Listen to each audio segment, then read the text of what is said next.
चलेगा? हमने सारी कंसंट्रेशन यूनिट पढ़ ली है और हमें सारी कंसंट्रेशन यूनिट्स क्या आप सबको याद है? अरे बोलो यार, क्या सबके बीच में रिलेशन भी याद है? उन सभी पे हम कर रहे थे सवाल और उन्हीं सवालों को कंटिन्यू कर रहे हैं। अगला सवाल जो मैंने आपको होमवर्क दिया था शायद वो यही था कि how much NaNO3 must be weighed out to make 50 ml of an aqueous solution containing 70 milligram of Na plus per ml। सवाल क्या है मैं आपको समझा दूं। सवाल ये कहता है कि बताओ, शुरू हो रहा हूं बच्चों, बताओ कितना NaNO3 मिलाएं, कितना NaNO3 मिलाएं, कितना NaNO3 मिलाएं, कितना NaNO3 मिलाएं कि 50 ml का एक ऐसा सॉल्यूशन बनाएं। अगर इस 50 ml में से मैं 1 ml सॉल्यूशन निकालूं, मैं दोबारा रिपीट नहीं करूंगा, मैं 1 ml सॉल्यूशन निकालूं तो इसमें Na प्लस के 70 मिलीग्राम होने चाहिए। क्या सबको सवाल क्लियर है कि बताओ मैं कितना NaNO3 मिलाऊं कि जब मैं सॉल्यूशन में से 1 ml सॉल्यूशन निकालूं तो उसमें Na प्लस के 70 मिलीग्राम होने। अब सवाल को जोड़ना, उसने पूछा आपसे NaNO3 के बारे में है मगर जानकारी किसकी दे रहा है? Na+। मतलब मुझे कुछ ऐसी तरकीब लगानी है कि मुझे Na+ को NaNO3 से कनेक्ट करना है। तो मेरे दिमाग में कंसेप्ट आया साहब कि जो NaNO3 होता है अगर वो पानी में जाके टूटेगा तो NaNO3 के 1 मोल से Na+ के कितने मोल आएंगे? यानी मानो न मानो एक बात तो पक्की है कि जो भी number of moles of Na+ होने वाले हैं वही number of moles of NaNO3 भी होने। तो कुछ ऐसा गणित ना लगाऊं कि मैं Na+ के मोल निकाल लूं और जितने मोल Na+ के होंगे उतने ही मोल NaNO3 के होंगे।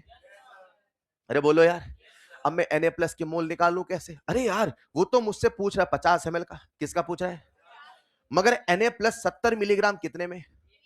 तो अगर 1 ml में 70 मिलीग्राम है तो 50 ml में कितने होंगे? क्या मैं निकाल नहीं पाऊंगा? तो मैंने क्या सोचा साहब, ऐसा नहीं कि ये मात्र एक तरीका है, ये एक तरीका जो मैं आपसे डिस्कस कर रहा हूं बिल्कुल फील का तरीका कि 1 ml में कितने मिलीग्राम Na+ है? 70। तो बोलो मेरे बच्चों 50 ml में कितने मिलीग्राम होंगे? 50 इंटू 70 यानी 3500 मिलीग्राम। बोलो यस। मिली शब्द नहीं है। क्या मिली का मतलब 10⁻³ है? क्या मैं इसको 1000 से डिवाइड कर दूं? यानी कितना आएगा? 3.5 ग्राम। अच्छा, यानी 50 ml सॉल्यूशन में Na+ के हैं 3.5 ग्राम।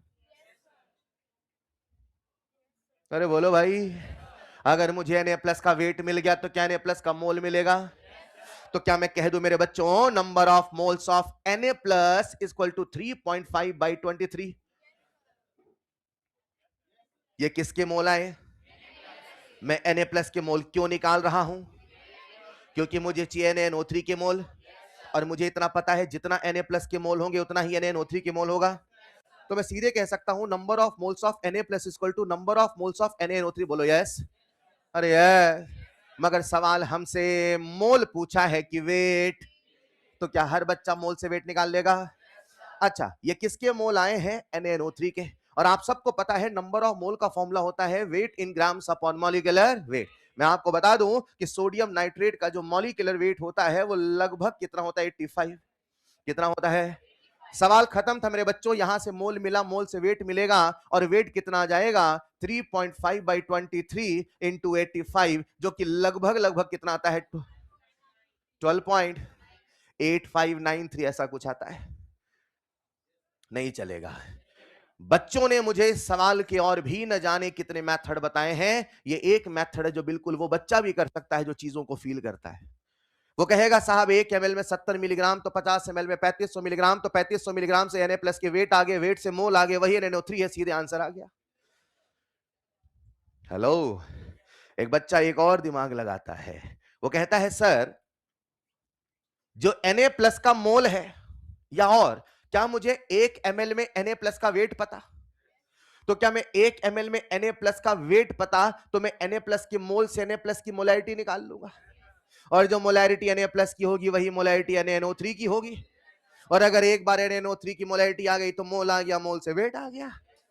वहां क्या स्ट्राइक करेगा या आपने कितने सवाल लगाए हैं इससे डिसाइड होगा। आप ये नियम नहीं बना सकते कि मैं हर सवाल ऐसे करूंगा ना, आपको सोचने की कला सीखनी है। वहां क्या स्ट्राइक करेगा वो तो कितने सवाल आपने लगाए उससे डिपेंड करेगा। सोल्यूशन आपके सामने है। अगला सवाल भी इसी लीग का है। अभी थोड़ी सी बातें भारी भारी चलेंगी। मैंने कल ही आपको एक डिस्क्लेमर दे दिया था, बेचैनी हो, घबराहट हो, जी मिचलाए, तो घबराना नहीं है, पानी पीते रहना है। वो वही अभी कंटिन्यू चल रहा है, राइट? चलिए साहब, वैसे कितने बच्चों ने कर लिया था? हाँ, तरीका और भी तरीके हैं, मात्र मोलैरिटी भी नहीं। आपका कुछ बच्चे कहते हैं हम तो परसेंट डब्ल्यू बाई कर लेंगे, उनको मिलीग्राम सुनते पीपीएम आ आता है, चलेगा ना यार? हेलो, तो आप सोचते क्या है, वो सवाल लगाते लगाते आएगा। दे दूं मैं क्या अगला सवाल? दे दूं? अगला सवाल आप सबके सामने स्क्रीन पे, बेहतरीन सवाल, बेहतरीन सवाल। आज की क्लास शुरू होते ही, if 100 ml of 20.8%, if 100 ml of 20.8% BaCl2 solution, if 100 ml of 20.8% BaCl2 solution is mixed with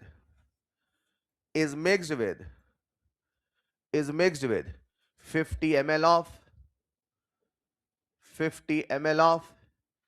9.8%, 50 ml of 9.8% H2SO4 solution is mixed with 50 ml of 9.8% H2SO4 solution, then calculate the amount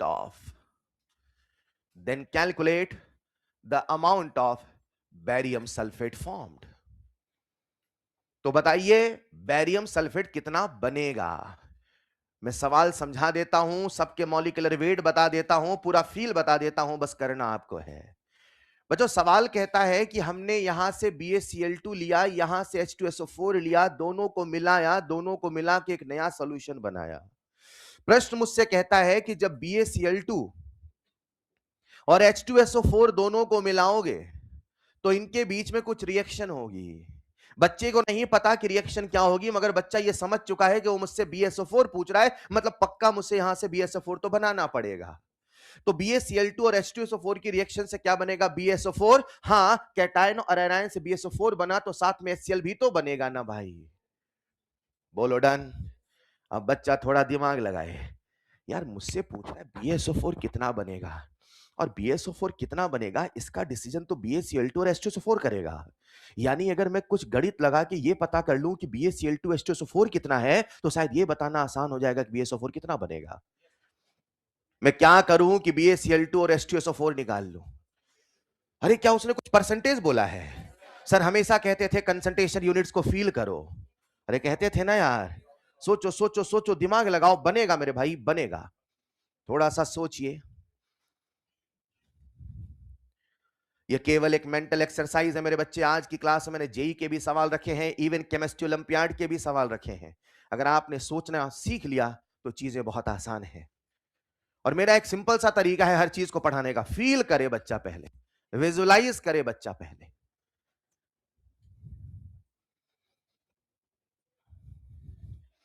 then the amount of barium sulphate form. चलो, barium का atomic weight है 133, BaCl2 molecule का molecular wait है मेरे बच्चों 208, BaCl2 का molecular wait है 208। अरे कोई मुझे बैरियम सल्फेट का मॉलिक्यूलर वेट बताएगा? 200। अरे BaCl2 का है वो, बैरियम सल्फेट का 233। मैंने मॉलिक्यूलर वेट भी बता दिया। हाँ तो सर करे तो करें क्या? कुछ बच्चे कह रहे मोलैरिटी निकालेंगे, बहुत बढ़िया, सही है। मैं कह रहा हूं काय को मेहनत करे, सीधे परसेंटेज W/V को फील करो ना यार। मोलैरिटी से करेंगे कर लोगे, W/V से करेंगे कर लोगे। स्ट्राइक क्या करता आपको सिखाता हूं, आइए थोड़ा थोड़ा सोचते हैं। रुको जरा, 1 मिनट, हिंट दे रहा हूं। अब भाई ये क्या लिखा है? 20.8%। आओ ना पूरी क्लास, क्या है ये? W/W की W/V? कैसे पता? कुछ न बोला जाएगा, W/V ही माना। क्या ये W/V है? तो W/V का फील क्या है? अगर ये होता 100 ml, अगर ये होता तो BaCl2 के होते 20.8 ग्राम। अगर ये होता 100 ml तो BaCl2 के होते 20.8 ग्राम, तो लाला 100 ml ही तो है, यानी BaCl2 के 20.8 ग्राम ही तो है। अरे बोलो यस। और इतना तो हर बच्चे को पता है कि स्टोइशियोमेट्री हमें कभी वेट नहीं क्या बताती है, मोल। तो क्या मैं 20.8 ग्राम से नंबर ऑफ मोल निकाल लूं? Number of mole equal to weight in grams upon molecular mass. बोलो कितना मोल आएगा? 0 पॉइंट। अच्छा, मतलब ये जो 100 ml BaCl2 का मिला रहे हो, उसके अंदर जो BaCl2 है वो कितना मोल है? 0.1 मोल। हाँ या ना? क्या मैं ऐसे ही H2SO4 का मोल ना निकाल लूं? क्या मैं ऐसे ही H2SO4 का मोल ना निकाल लूं? सोचो सोचो सोचो सोचो ना।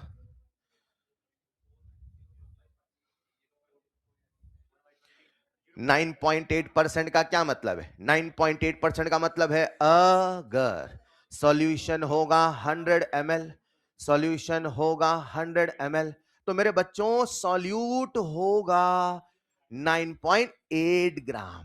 लेकिन सॉल्यूशन 100 ml है कि 50 ml? तो अगर 100 ml होगा तो 9.8 ग्राम होगा भाई मेरे, तो 50 ml होगा आधा, तो ये भी होगा। तो निकाल लो ना नंबर ऑफ मोल बच्चों। नंबर ऑफ मोल कितना आ जाएगा? Weight in grams upon molecular mass, decimal हटाइए, नीचे 10 लगाइए, एंड आंसर इज 0.05। हेलो, अब जरा स्टोइशियोमेट्री पढ़ो। अगर एक मोल जाएगा तो एक मोल जाएगा तो एक मोल आएगा। पक्का? अरे सुनो ना, हाँ HCl की तो बात ही नहीं कर रहा है, इसको साइड कर दो। अरे जाओ, तुम्हारी कोई बात ही नहीं कर रहा है, हाँ या ना? मगर इसकी तो बातें हो रही है ना। अच्छा, एक जाएगा तो एक जाएगा तो, अच्छा इसके कितने मोल है और इसके? तो ये कम है कि ज्यादा? तो ये 0.05 चला गया, तो ये भी 0.05 चला गया। अरे फिर तो ये कुछ भी नहीं बचा। और जब ये कुछ भी नहीं बचा तो अकेला BaCl2 तो BaSO4 बनाने वाला नहीं। अरे शायद मोल कंसेप्ट में इसी को तो लिमिटिंग रिएजेंट कहते हैं। अब मैं लिमिटिंग रिएजेंट बोल के घबरा नहीं रहा हूं, लेकिन इतना तो सोच ही सकता है बच्चा साहब कि 0.05 चला गया तो इसका कुछ भी मसाला बचने वाला। अगर एक जाएगा तो एक आएगा, तो 0.05 जाएगा तो क्या मैं कह दूं number of moles of barium sulphate हो गए 0.05। रिपीट रिपीट रिपीट, मन में रिपीट। एक सवाल 100 सवालों का कंसेप्ट सेट कर सकता है अगर आपने क्यों को पकड़ना सीख लिया।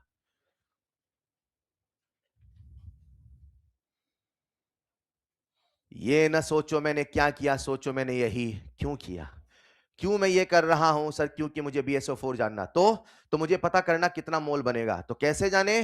BaCl2H2SO4 से। तो सर इसका मोल तो दिया नहीं था, तो मोल तो निकाल लिया। तो सर क्या मोल केवल ऐसे निकाल सकते ना? क्या मोलैरिटी से भी निकाल सकते हैं? हाँ। परसेंट W/V से मोलैरिटी, यस। मोलैरिटी से मोल, मोल से, अरे यस। बोलो भाई, बोलो आगे क्या करूं? मोल आ गया तो फोर्स निकाल लो। हाँ, पूछा क्या था? अमाउंट, वेट, हाँ या ना? यहां पे अमाउंट से मेरा मतलब क्या है? वेट। उन्होंने हमसे पूछा है वेट, तो भाई मेरे अब यहां से वेट निकालूं तो number of mole equal to weight in grams upon molecular weight. और यहां से बोलो वेट कितना आ जाएगा? 0.05 इंटू 233। चेक करो, एंड आंसर इज, मल्टीप्लाई कर लो यार, 11.65। बोलो ठीक है। अब मुझे पूरी क्लास का इसमें डिस्कशन चाहिए। मैं आपसे पूछूंगा क्यों, और आपको जवाब देना है उसका, यही मैंने क्यों किया। ठीक, आओ सवाल को समझते हैं। पहले एक बार फिर समझाता हूं मैंने क्या किया, एक बार फिर समझाऊंगा। मैं भी समझाता हूं, सुन लो। आओ जरा, दोस्त से बढ़िया बताऊंगा, आइए। पर दोस्त जो समझाता है वो जल्दी समझ में आता है ना। दोस्त ऐसे, अब ये भी नहीं आया, हाँ हाँ आ गया। इतने से आ जा। सर बोल दी ये भी नहीं आया, हाँ नहीं आया, तो डिफरेंस है, राइट। आइए जरा, यहां पे है 20.8%, कितना है? अब इसका फील क्या है? इसका फील ये है साहब कि अगर ये होगा 100 ml तो BaCl2 का होगा 20.8 ग्राम। क्या बोला आपने? अगर होगा 100 ml तो BaCl2 का 20.8 ग्राम। तो उसने लिया भी कितना ml है, तो कितना ग्राम होगा? 20.8। अब इसको फील कैसे करोगे? 9.8%। अगर होगा 100 ml तो 9.8 ग्राम। मगर इसका कितना लिया? मैंने शायद दोनों बर्तन बराबर बना दिए, ये बर्तन बड़ा है, ये बर्तन छोटा है, राइट। अरे छोटा सॉल्यूशन है तो मात्रा भी तो कम ही होगी ना यार। तो कितने ग्राम है? 4.9। अब मुझे यहां से H2SO4 का वेट मिल गया, यहां से BaCl2 का वेट मिल गया, वेट से मैंने मोल निकाला, मोल से मैंने इसके मोल निकाले, मोल से मैंने वेट बताया। नहीं चलेगा। एक सवाल पूछूं क्या? पूछूं क्या? क्या मैं इस सवाल को और किसी मेथड से नहीं कर सकता? क्या मैं इस सवाल को मोलैरिटी से कर लूंगा? क्या मुझे इसका परसेंट W/V पता? क्या परसेंट W/V से मोलैरिटी निकाल लूंगा? मोलैरिटी इक्वल टू सीखो ना मेरे बच्चे, molarity equal two percent W/V into 10 upon molecular wait. क्या मोलैरिटी आ जाएगी? क्या मोलैरिटी इक्वल टू N/V, तो नंबर ऑफ मोल्स होगा मोलैरिटी इनटू वॉल्यूम। मोलैरिटी, हाँ या ना? तो वहां से भी मोल आ जाएगा, वहां से भी आंसर आ जाएगा। Is this clear? सॉल्यूशन लिख ले, समझ ले, कोई डाउट हो तो आप पूछ ले। अब मैं देने वाला हूं अगला सवाल, आपको ट्राई करना है अब। हाँ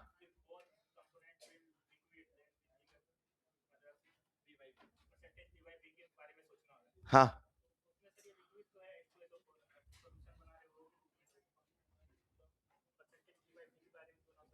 नहीं नहीं नहीं नहीं नहीं नहीं नहीं नहीं। एक बच्चा मुझसे कह रहा है सर हम यहाँ पे परसेंटेज V/V के बारे में क्यों ना सोचे, percentage V/V is the least used concept in our syllabus, क्योंकि हम दोनों ही लिक्विड नहीं ले रहे हैं, पहली बात। या सरल भाषा में ऐसे कहे, कुछ ना बोला जाएगा, हमेशा परसेंट W/V ही माना जाएगा। एक बच्चा कह रहे सर हमने V/V क्यों नहीं सोचा, पहला सवाल। तो मैं कह रहा हूं नहीं, आपको V/V सोचनी, जब तक वो हिंट ना दे, वो हिंट देगा, वो मजबूर करेगा V/V तो ही सोचना है, नहीं तो हमेशा मुझे क्या सोचना, W/V। दूसरी बात, चलो आपने V/V सोच भी लिया, V/V, तो वॉल्यूम से मोल कैसे निकालोगे भाई? डेंसिटी भी देनी चाहिए ना उसको। जब दे ही नहीं रहा तो आपको समझना है मुझे प्रायोरिटी हमेशा W/V को ही देना है। Is this clear? अगला सवाल आपका वेट करता हुआ मेरे बच्चों, अगला सवाल आप सबके सामने स्क्रीन पे।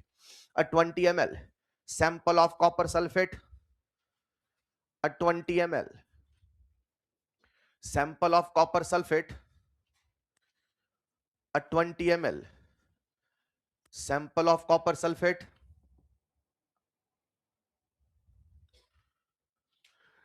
solution was evaporated to dryness, मतलब उसको पूरा सुखा दिया, was evaporated to dryness, leaving 0.967, leaving 0.967 grams of residue। ये किसको समझ में आया मैंने क्या बोला? पानी में 3 चम्मच चीनी मिलाइए और पानी को गैस के ऊपर रख के उबाल दीजिए, तो सारा पानी उड़, अंत में क्या बचेगा? कितना चीनी? नहीं, 2 किलो तो बच जाएगा सर। मिलाए थे 3 चम्मच, चीनी बचेगी 2 किलो। एक बार आप 1 चम्मच बाजार से चीनी खरीद के लाइए, उसके बाद घर में ही चीनी की फैक्ट्री बनाइए। ऐसा है क्या यार? 3 चम्मच चीनी मिलाया था, 3 ही ना बचेगा सूखने के बाद? ये बहुत टफ कंसेप्ट है क्या? 0.967 grams of residue, what was the molarity of original solution? तो आपको बताना है जो सॉल्यूशन उसकी मोलैरिटी क्या थी, आंसर फ्रैक्शन में छोड़ देना, कैलकुलेशन है। आया हुआ सवाल था जेई का, इसलिए मैंने एज इट इज लिख दिया है। Then calculate molarity of solution. सोचो सोचो सोचो। स्टेप नंबर 1, मन में चित्र बनाओ। पहले था सॉल्यूशन, यस सर। 20 ml का सॉल्यूशन, यस सर। हमने रख दिया गैस में, यस सर। सारा पानी उड़ गया, यस सर। अंत में कुछ मसाला बच गया, यस सर। जो नीचे बचा बोलो वो कितने ग्राम? 0.967 ग्राम, यस सर। अच्छा, यानी मिलाने वाले ने इतना ही मसाला मिलाया था। और मसाला किसका है सर? सवाल तो हमसे बन जाएगा, बस वो कॉपर का एटॉमिक वेट थोड़ा सर। कॉपर का एटॉमिक वेट मेरे बच्चों, this is 63.5। Atomic weight of copper is 63.5। Copper का बताया, कॉपर सल्फेट का खुद से निकालना है।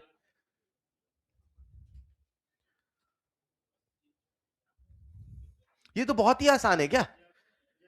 तो सर हमारा जो सॉल्यूट है वो कौन है? Copper sulphate.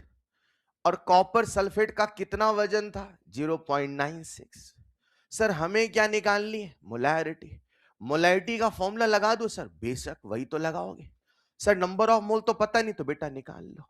Sir number of mole is equal to weight in grams upon molecular weight. Solute हमें हमारा कॉपर है कि कॉपर सल्फेट, कॉपर। अगर हमें कॉपर का वेट पता है तो क्या कॉपर सल्फेट का निकाल लोगे? बोलो लगभग कितना आता है? 156 ले लूं क्या? सॉरी 160 ले लूं क्या? 160 रफ ना, हाँ या ना? हमने इंटीजर लिया तो कितना आ गया? 160, यस और नो? अब ये किसका वेट आया है? कॉपर सल्फेट का। तो आगे क्या करूं बताओ? आगे सर यार करो ना यार, थोड़ा तो इच्छा। 0.967 अपॉन 160। वॉल्यूम कितना लिखो? 20 ml। उसे लीटर में बदलना पड़ेगा, उसके लिए 1000 लिखना पड़ेगा। सॉल्व हो जाए तो ठीक, वरना इतने में छोड़ दीजिए तो भी काम चलेगा।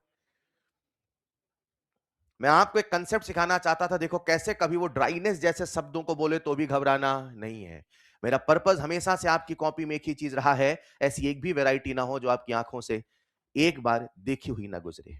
आई always try to cover the variety, और इसीलिए आपको सवालों का रिपीटिशन नहीं मिलता है, हर अगला सवाल पहले से नया होगा। तो अब एवापोरेशन का कंसेप्ट है, बच्चा समझ जाए, मतलब कुछ नहीं करना होता है एवापोरेशन में। जो रेसिड्यू है, जो मसाला बचा, वही वो सॉल्यूट है जो शुरू में मिलाया था। चलेगा? बढ़ूं आगे?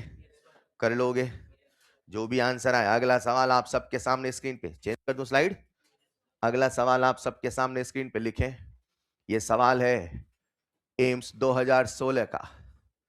ये वो साल था जिसकी दहशत हुआ करती थी 2025 के पहले। If the density of methanol is, if the density of methanol is 0.8 kg per liter, if the density of methanol is 0.8 kg per liter, calculate the volume of methanol, calculate the volume of methanol required to prepare, calculate the volume of methanol required to prepare 2 litre of, ये 2 point नहीं है ना, 2 litre of, ये 2.5 लिख लो, required to prepare 2.5 liter of 2.5 liter of 0.4 molar methanol solution। पहले सवाल मुझे समझाने देना, फिर आप शुरू होना। required to prepare 2.5 liter of 0.4 molar methanol solution। आ जाओ बोर्ड पे, सवाल समझे पहले। मान लो बेटा, बॉटल देना। मान ले ये मिथेनॉल है, क्या है ये? Pure methanol. अंदर क्या भरा है? Pure methanol. क्या भरा है? और इसकी डेंसिटी है 0.8 kg पर लीटर। क्लियर? अब वो कहता है कि यहां से मैं कितना मिथेनॉल निकालूं, यहां से मैं कितना मिथेनॉल निकालूं कि जब उसे मैं पानी में मिलाऊं तो 2.5 लीटर का एक सॉल्यूशन बन के तैयार हो और इसकी मोलैरिटी हो 0.4। क्लियर? फिर समझाता हूं एक बार। वो कहता है कि मेरे पास प्योर मिथेनॉल है, और प्योर मिथेनॉल में से मैं कितना मिथेनॉल निकालूं। प्योर मिथेनॉल, ये प्योर मिथेनॉल की बोतल है मेरे बच्चों, और प्योर मिथेनॉल में से कितना मिथेनॉल निकालूं, प्योर मिथेनॉल में से कितना मिथेनॉल निकालूं, ढक्कन निकाल रहा हूं, प्योर मिथेनॉल में से कितना मिथेनॉल निकालूं कि एक 2.5 लीटर का मैं ऐसा सॉल्यूशन बनाऊं, एक 2.5 लीटर का मैं ऐसा सॉल्यूशन बनाऊं कि अंदर मिथेनॉल की मोलैरिटी 0.4 मोलर होनी चाहिए। हेलो, ये जो आप पढ़ रहे हो ना, ये फिजिकल केमिस्ट्री का वो सबसे बेसिक हिस्सा है जहां बच्चा चीजों को फील करता है। ये आपको समझना पड़ेगा। आप यहां अंधा फॉर्मूला नहीं लगा सकते हर जगह, आपको हर बार इमेजिन करना पड़ेगा। आपकी जो आदत पड़ी है कि साहब काइनेटिक्स में फर्स्ट ऑर्डर का फॉर्मूला ये वाला, एटॉमिक में एनर्जी का फॉर्मूला, ये यहां नहीं चलता। यही फिजिकल केमिस्ट्री है। और आप बुरा मत मानना, कई बार बीएससी एमएससी वालों को भी नहीं आता। क्यों? क्योंकि यहां पे सोचना पड़ता है, और सोचने का एक सिंपल सा तरीका बता रहा हूं मैं, फील करो। और तब तक सवाल को पढ़ो जब तक सवाल का चित्र आपकी आंखों में बनने ना। मैं आपको गारंटी दे रहा हूं, अभी NaNO3 का सवाल मैंने समझाया किया था ना आते ही। अगर मैं आपसे कहूं आप किसी दूसरे बच्चे को समझाओ, सवाल ही नहीं समझा पाओगे। जब तक कोई चीज अंदर उतरती नहीं है तब तक वो क्लियर शब्दों में आती नहीं है। इसीलिए स्टेप नंबर 1, पहले इमेजिनेशन, पहले सवाल को इतनी बार पढ़ोगे बिल्कुल शब्दों में स्मूथ हो जाए, और जब वो शब्दों में स्मूथ होने लगेगा ना, देखना आपसे सवाल बनने लगेगा। हेलो, ये यहां खत्म नहीं हो रहा है, ऐसा हमेशा है। अगर यही मैं आपको धीरे धीरे सिखाऊंगा, ये कैसे सीखे, अभी दिमाग पे जोर डालिए, थोड़ा सोचिए। सवाल मुझसे क्या कहता है कि मिथनॉल है, मिथनॉल में से कितना मिथनॉल मिलाऊं कि एक सॉल्यूशन बनाऊं जो 2.5 लीटर का हो, जिसकी मोलैरिटी 0.4 मोलर हो। सोचो सोचो, दिमाग लगाओ। डेंसिटी से मोलैरिटी निकाल लेंगे, ठीक है, तो हाँ, बहुत बढ़िया, शानदार, बहुत। इस बच्चे ने कहा सही तरीका, इसने कहा सही तरीका, आप में से 10 और तरीके बताओगे, मैं सब सही कहूंगा, क्योंकि आप सोचना शुरू कर रहे हैं। चलेगा, बहुत बढ़िया, शानदार। उसके बाद डाइल्यूशन का केस लगा दो, M1 V1 और M, और बढ़िया। इस बच्चे ने कहा मोल निकालो, मोल से फिर वहां से वेट से वॉल्यूम निकालो। सोचो ना यार, सबसे बनेगा, कोशिश करो। बढ़िया सवाल है, अच्छा सवाल है, आज तक बच्चों से नहीं बनता है, आप सोच पा रहे हैं, बड़ी बात है। ऑप्शन दे दूं क्या? और आपके सामने थे चमचमाते हुए 4 ऑप्शन। पहला ऑप्शन 4 लीटर, दूसरा ऑप्शन 0.4 लीटर, तीसरा ऑप्शन 0.04 लीटर, चौथा ऑप्शन 0.004 लीटर, पांचवा ऑप्शन, सबको 4 ही 4 नजर आ रहा है क्या? 4 ऑप्शन में 4, तो लिख लो बेटा कुछ नया। None of these, none of this. सोचिए सोचिए सोचिए, मैं बिल्कुल बेसिक मेथड से चलूंगा, और देखो मैं कैसे सोचता हूं। अच्छा, अब मैं बातें कर रहा हूं सवाल से। अच्छा, मुझे कितने लीटर का सोल्यूशन बनाना? 2.5 लीटर का, और इसकी मोलैरिटी कितनी रखनी? 0.4, है ना? तो आप क्या कहोगे साहब कि भाई मैंने पानी में ही तो मिथनॉल मिलाया है ना, तो अगर मोलैरिटी इतनी है तो क्या मैं मोलैरिटी से N/V से नंबर ऑफ मोल्स नहीं निकालूंगा? बोलो मोलैरिटी कितनी है? 0.4। बोलो वॉल्यूम कितना है? 2.5। तो 2.5 इंटू 4 कितने मोल आए? अच्छा, मतलब 2.5 लीटर में 1 मोल मिथेनॉल का मिला पक्का 0.4 मोलर बन जाएगा। मगर भाई ने खेल किया, उसने मुझसे सॉल्यूट का मोल नहीं पूछा है, उसने वेट भी नहीं पूछा, उसने क्या पूछा है? वॉल्यूम। हेलो, क्या मुझे सॉल्यूट का मोल मिल गया? तो क्या मैं सॉल्यूट का वेट निकाल लूंगा? क्या सबको नंबर ऑफ मोल का फॉर्मूला याद है? Number of mole equal to weight in grams upon molecular weight. तो कह दो साहब, वेट बराबर mole into molecular weight. Methanol का मॉलिक्यूलर वेट मैंने बताया था 32, इथेनॉल का 46, मिथेनॉल का 32। ये सब उंगलियों पे होने चाहिए।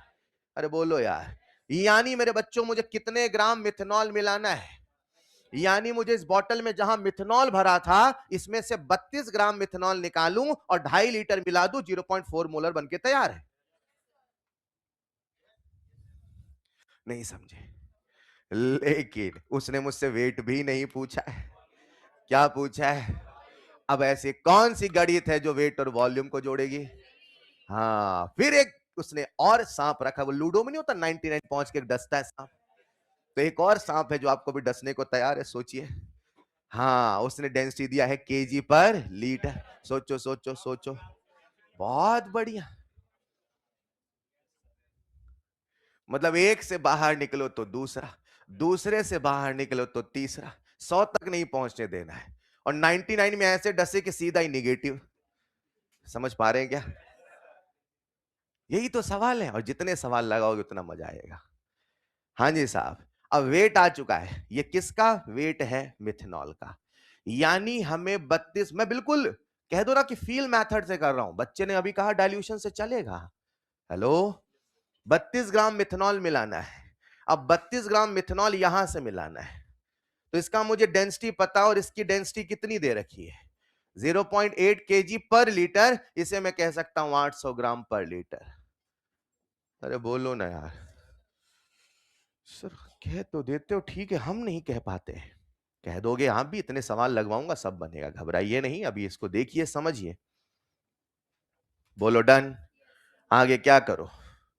Density equal to mass upon volume, density equal to mass upon volume. यहां से वॉल्यूम कितना आएगा, मास अपॉन डेंसिटी। कितने ग्राम है, 32, और ये कितना हो जाएगा 800। 8 चौको 32, 4/100, 0.04 लीटर। मैंने सीधे कैसे लिख दिया, नहीं चलेगा क्या सर? 800 था ना, तो 8 × 100 लिख लो ना यार, चलेगा। 100 को, 1000 को, 10 पावर को तोड़ना सीखिए।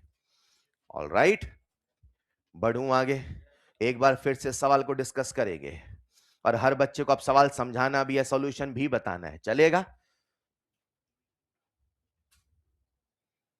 लिख लो, फिर से करेंगे, एक बार फिर से लिख लिया। चलो सबसे पहले सवाल समझते हैं। बताओ इसमें क्या भरा है, मिथेनॉल की प्योर मिथेनॉल। प्योर मिथेनॉल मतलब सॉल्यूशन अभी बना। अब इसी में से मुझे कितना मिथेनॉल निकालना है, कितना मिथेनॉल, कितना मिथेनॉल, कि मुझे 2.5 लीटर का एक ऐसा सॉल्यूशन बनाना है, 2.5 लीटर का एक ऐसा सॉल्यूशन कि उसकी मोलैरिटी कितनी हो जाए, 0.4। तो मैंने क्या दिमाग लगाया, अच्छा मुझे बनाना है 2.5 लीटर का। कितने का? तो अगर मुझे 2.5 लीटर का बनाना है तो हवा मिला के तो नहीं बनाना, तो कितना मिथेनॉल मिलाना ये पता कर लो।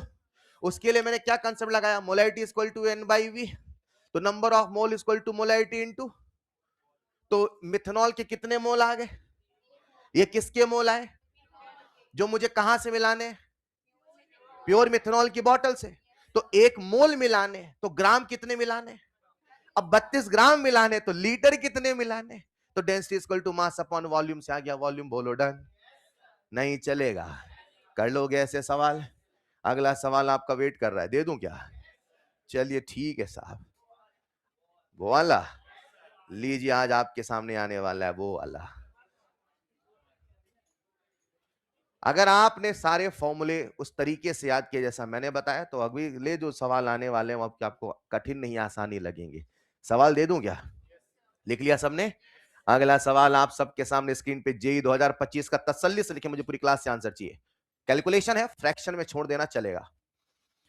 30 grams HNO3, 30 grams HNO3 is added, 30 grams HNO3 is added to prepare, is added to prepare 75% W by W, 75% W by W solution having density 1.25 gram per ml, having density 1.25 gram per ml. Then calculate volume of solution. Then calculate volume of solution. आराम से सोचे, पूरा 1 minute दूंगा, लेकिन सवाल आपको करना है। पूरा 1 मिनट आपके पास है, आपका समय शुरू होता है। Then calculate volume of solution. Hint दूं क्या कुछ? ठीक है, परसेंट W by W दिया है, ठीक है। पहले चित्र बना के सोचो, चित्र बनाओ, सवाल समझ लो। सर सवाल समझते 1 मिनट हो जाता है सर। ठीक है 2 मिनट दे दूंगा।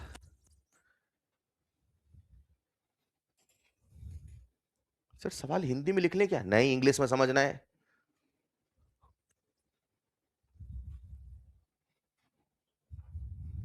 सर आप समझा दो, लो मैं समझा देता हूं सवाल, मैं समझा देता हूं। सवाल कहता है कि हमने 30 ग्राम HNO3 मिलाया, ठीक है, तो HNO3 मिलाऊंगा तो सॉल्यूशन बन जाएगा चीनी का। अरे सर HNO3 का सर, तो क्या सॉल्यूशन HNO3 का बन गया? यस। अब ये जो सॉल्यूशन HNO3 का बना है, वो प्रश्न मुझसे कहता है वो 75% W by W है, हाँ ठीक है, और इसका जो डेंसिटी है वो 1.25 है, हाँ ठीक है। अरे हाँ ठीक है ना भाई। तो सवाल कहता है कि इतना मिलाऊं तो ये बन जाए, ये डेंसिटी हो जाए, बोलो वॉल्यूम क्या रहा होगा?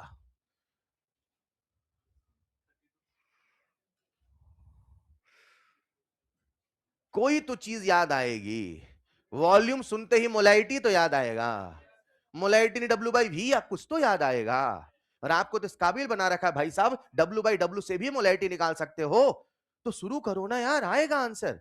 क्यों देख रहे हो? लगभग बोलने की आजादी है।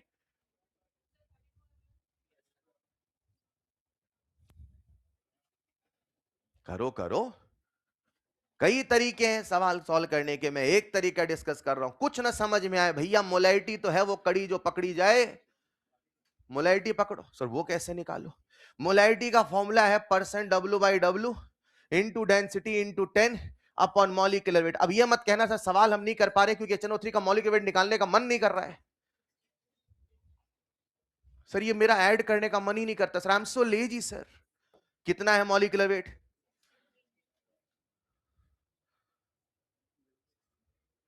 बन जाएगा क्या? चलेगा ना? ऑफ कोर्स, मैं तो कह रहा हूं बच्चा मोलैरिटी तो जोड़े कम से कम, percent W/W into density upon molecular weight, हाँ या ना? यहां से मोलैरिटी आ गई साहब, तो कितना है W/W? 75। डेंसिटी कितना? 1.25 into 10 upon molecular wait, molecular weight कितना? 63। चलेगा? एक मिनट, आपसे वो मोलैरिटी पूछ रहा है क्या? क्या पूछ रहा है? अब मोलैरिटी में कुछ वॉल्यूम आता है कि नहीं आता? अरे सर मोलैरिटी का फॉर्मूला है number of moles of solute upon volume of solution in litre. अरे नंबर ऑफ मोल यानी weight in grams upon molecular weight into volume ही तो हमें पता करना है। अरे सर 63 तो उड़ गया। अरे हाँ साहब, जिसकी जरूरत नहीं थी वो अपने आप चला गया।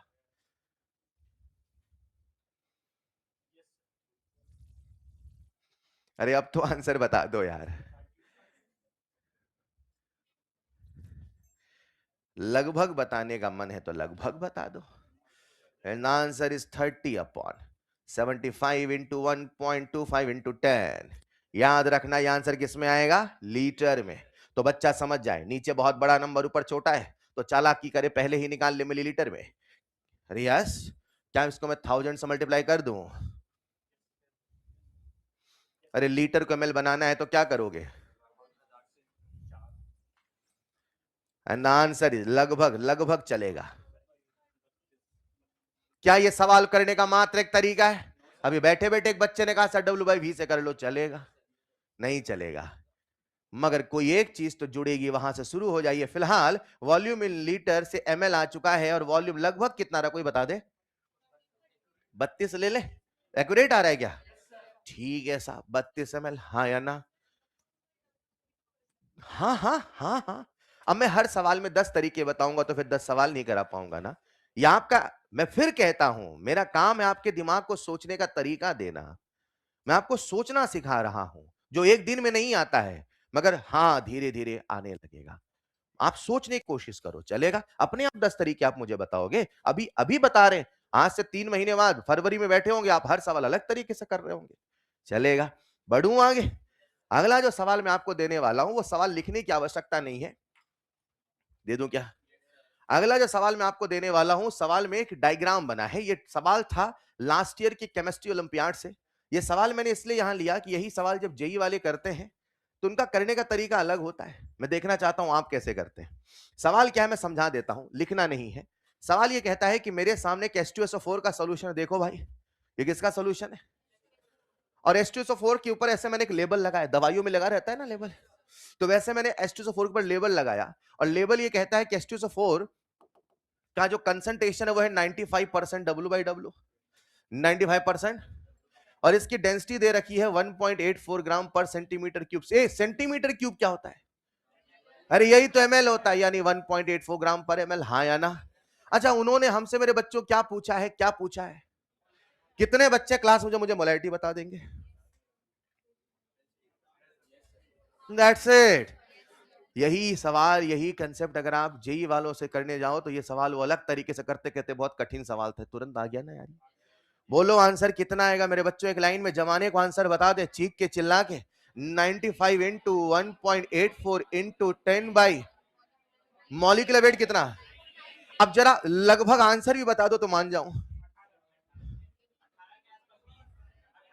एक मिनट मिनट, ये क्या लिखा है? 95। क्या ये 98 से छोटा है? मतलब इसका जो डिवीजन होगा वो 1 से थोड़ा।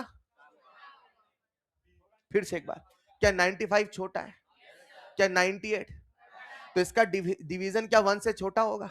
अच्छा 1.84 इंटू 10 तो 18.4 होगा, मगर ये 1 है कि 1 से छोटा होगा, यानी आंसर 18 होगा। 18 से छोटा, 18 से छोटा, लो आंसर यही है, खत्म कहानी, नहीं चलेगा।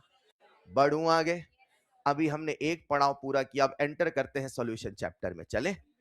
चलो बदल दूं स्लाइड, लिखना नहीं है, बस लिख देना कॉपी में, केमिस्ट्री ओलंपियाड 2024, इस साल के लास्ट ईयर का सवाल है, मोलैरिटी ऑफ H2SO4। ये मैंने क्यों बताया, ये फॉर्मूला से सवाल आया था, तो कभी एग्जाम पे आए तो ठीक है, फॉर्मूला तो याद है ना अपने को। बढ़ू आगे, चलिए साहब, अभी तक हमने क्या क्या किया, कहानी समेटते हैं। जब लेक्चर शुरू हुआ तो मैंने आपसे कहा मेरे बच्चों, जो सॉल्यूशन होता है, सबका ध्यान बोर्ड पे रिवाइज करा रहा हूं 1 मिनट में, जो सॉल्यूशन होता है, 2 या 2 से ज्यादा नॉन रिएक्टिंग सब्सटेंसेस का होमोजीनियस मिक्सचर होता है। किसी भी सॉल्यूशन में कोई घुलता है तो किसी में घुलता है। अब सुनना है मेरे बच्चों, सुनना है, आनंद लीजिए, पढ़ाई करिए, बोलना नहीं। कोई घुलता है तो किसी में, जो जिसमें घुलता है, जो जिसमें, वो उसी के रंग में। एक बड़ा बेसिक सा सवाल मेरे मन में आता है, सर जब कोई घुलता है, किसी में घुलता है तो उसी के रंग में रंग जाता है, ये कैसे हो पाता है? घुलने का सिंपल सा सिस्टम होता है मेरे बच्चे, कि जब आप किसी चीज को घोल रहे हो तो वो जहां घुल रहा है उनके बीच में स्पेस होता है, वो जाके वहीं फिट हो जाता है। जब आप चीनी को पानी में घोलते हैं तो आप अगर इस भरी हुई बोतल में 1 चम्मच चीनी मिला के घोलो तो पानी बाहर नहीं निकलेगा। एक नॉर्मल इंसानी दिमाग क्या सोचता है कि बाहर से कुछ मिलाया है तो वॉल्यूम बढ़ना चाहिए, बाहर निकलना चाहिए, लेकिन अभी भी पानी के बीच में कुछ स्पेस है, वो जो घुलता है वो जाके वहीं अंदर फिट हो जाता है। इसीलिए जब भी कभी सॉल्यूट मिलाते हैं तो वॉल्यूम में कोई खासा चेंज नजर नहीं आता है। 1 ग्लास पानी में 3 चम्मच चीनी घुल सकती है, तो 1 ग्लास पानी में 3 चम्मच चीनी घोल दो, वॉल्यूम आज भी 1 ग्लास ही रहेगा, यानी वो चीनी जो घुली है वो उसके अंदर कहीं जाके फिट हो गई है। तो जब भी कोई घुलता है, जब भी कोई घुलता है, जिसमें घुलता है उसी के रंग में रंग जाता है। हर सॉल्यूशन का अपना कंसंट्रेशन होता है। किसी भी सॉल्यूशन में कितना सॉल्यूट है, कितना सॉल्वेंट है, यही बताने का नाम।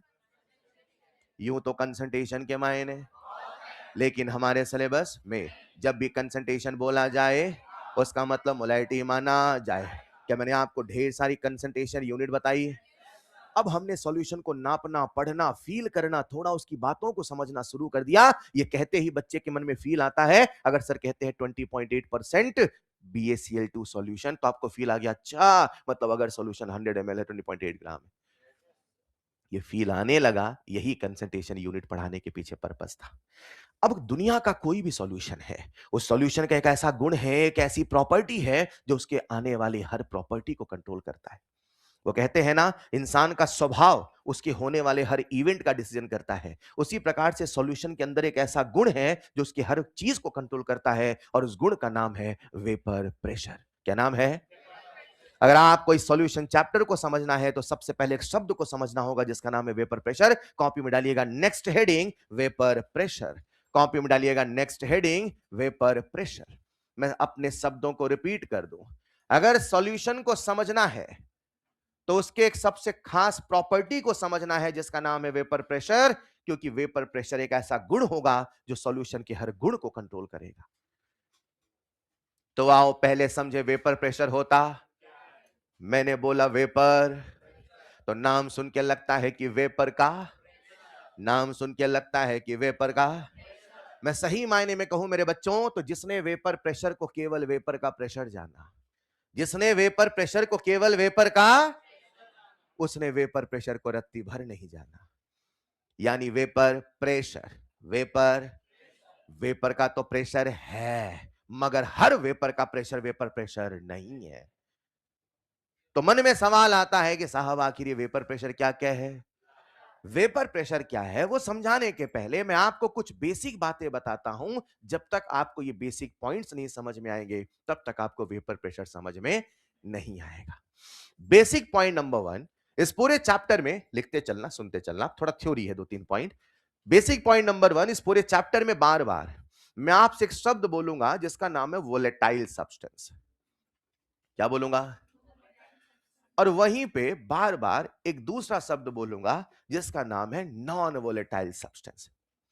यानी इस चैप्टर में दो प्रकार के पदार्थ होंगे, एक होगा वोलेटाइल और एक होगा नॉन वोलेटाइल।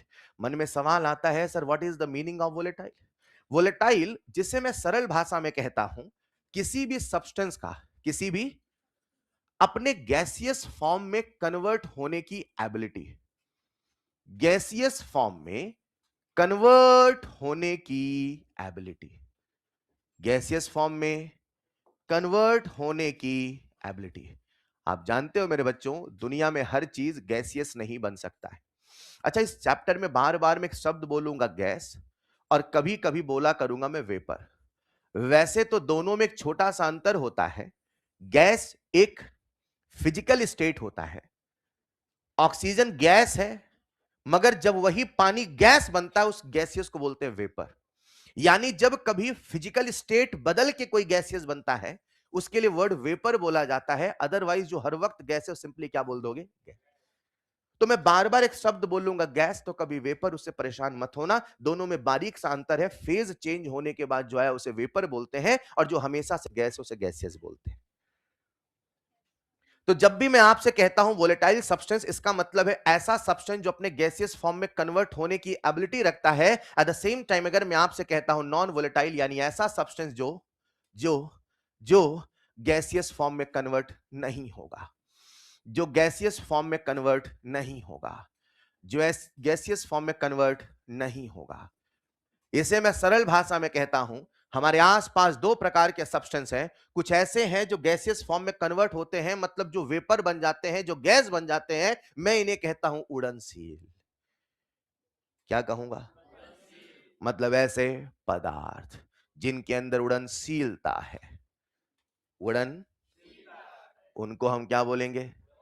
ये मेरे बनाए शब्द है, ये किसी किताब में नहीं मिलेंगे। फिर एआर में आए तो ये मत कहना है तो उड़नशील ही नहीं लिखा है, चलेगा? अपने फील के लिए इसे बोलूंगा मैं उड़न, चलेगा? जैसे हर इंसान के अंदर तत्व होता है, क्या होता है? एक तत्व होता है पढ़त्व, एक तत्व होता है नींदत्व। सुना होगा आपने। अगर किसी के अंदर पढ़त्व ज्यादा है तो वो पढ़ाई, और किसी के अंदर नींदत्व ज्यादा है तो उसको नींद। इसमें उसकी कोई गलती नहीं है, उसके अंदर नींदत्व ज्यादा है, क्या करे? हाँ या ना? कहेगा सर आई हैव मोर नींदत्व, से मुझे नींद आती है। और वहीं पे दूसरा बच्चा जिसके अंदर पढ़त्व ज्यादा, उसे क्या होगा? पढ़ाई होगी। एट द सेम टाइम हमारे आसपास जितने सब्सटेंस हैं उनमें कुछ ऐसे सब्सटेंस जिनके अंदर है उड़नशीलता। क्या है? तो वो शांति से नहीं बैठते, उड़ जाते हैं। फॉर एग्जाम्पल, अगर कभी आप पानी को सरफेस पे गिरा दो, फ्लोर पे गिरा दो, तो कुछ देर के बाद पानी सूख जाएगा। क्यों पानी सूख जाता है? क्योंकि पानी वेपर बन के उड़ जाता है। ऐसा इसलिए हो पाया क्योंकि पानी के अंदर उड़नशीलता है। अगर आप एक ग्लास में पेट्रोल ले लो, एक ग्लास में पानी ले लो, और दोनों को स्मेल करो, दोनों की मॉलिक्यूल्स आएंगे, यानी कि दोनों के अंदर क्या है? उड़नशीलता। जहां उड़नशीलता है, जहां वोलेटाइल नेचर है, वो मॉलिक्यूल वेपर फॉर्म में कन्वर्ट होते हैं, और वेपर फॉर्म में कन्वर्ट होते ही वो चले जाते हैं, यानी वो समय के साथ धीरे धीरे धीरे धीरे कम हो जाएगा। अरे बोलो ना। ये बॉटल में रखा पानी अगर मैं ढक्कन खोल दूं तो क्या कुछ समय के बाद सूख जाएगा? 100 साल अब ठीक है, 200 साल अब ठीक है, वो सूख जाएगा। मगर जो टेबल रखी है क्या ये भी सूख जाएगी? पहले से सूखी है ना?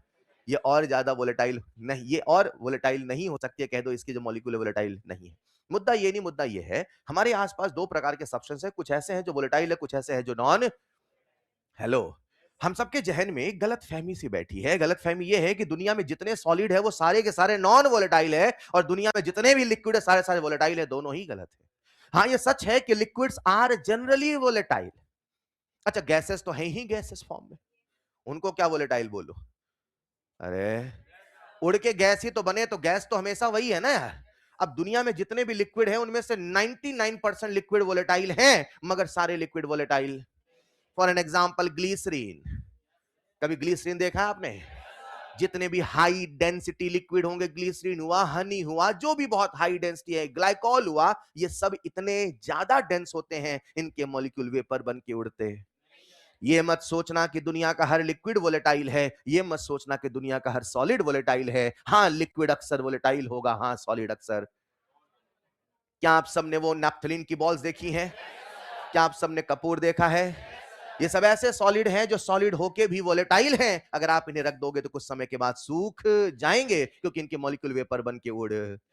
लिखिएगा नेक्स्ट पॉइंट, जनरली। लिखिएगा next point, generally liquids are, generally liquids are volatile. Generally liquids are volatile, but there are some liquid non-volatile. There are some non-volatile liquids. There are some non-volatile liquid. एक दो example लिख देता हूं। Glycerine and high density liquid. High density liquid, गाड़ियों में जो oil है वो भी तो लिक्विड है। पेट्रोल की बात नहीं, मैं ऑयल की बात कर रहा हूं, राइट? हाँ हाँ हाँ बेटा, बिल्कुल से भाई, गाड़ियों में जो ऑयल है ना, वो भी तो लिक्विड है, मगर वो कभी सूखता नहीं है, क्योंकि हर लिक्विड वोलेटाइल होता नहीं है। लेकिन हाँ, लिक्विड अक्सर वोलेटाइल है। वही गाड़ी में अगर उसकी फ्यूल टैंक को खोल दिया जाए तो सारा फ्यूल उड़ जाएगा, वो भी लिक्विड है। और वही ऑयल वाले खोल दो तो ऑयल में कुछ चेंज आने वाला नहीं है। एट द सेम टाइम जो हमारे सॉलिड होते हैं, लिखिएगा, generally solids are non volatile. Generally solids are non volatile. ये जो सॉलिड्स होते हैं अक्सर नॉन वोलेटाइल होते हैं, मगर ये मत कहना कि दुनिया का हर सॉलिड नॉन वोलेटाइल होता है। कुछ ऐसा भी सॉलिड है जो वोलेटाइल होता है। कुछ ऐसा भी सॉलिड होता है जो वोलेटाइल होता है। Volatile solid. बच्चे कहते हैं सर हमारी याददाश्त भी वोलेटाइल है क्या? मैंने कहा यस। अरे यस सर, वो उड़ जाता है, हम जो पढ़ते हैं घर जाते ही सब उड़ जाता है। कुछ कहना चाह रहे हो क्या? लिखते चले। Camphor, naphthalene, anthracene. मुझे लगता है आपने तो नैप्थलीन एंथ्रासिन का स्ट्रक्चर भी देखा होगा।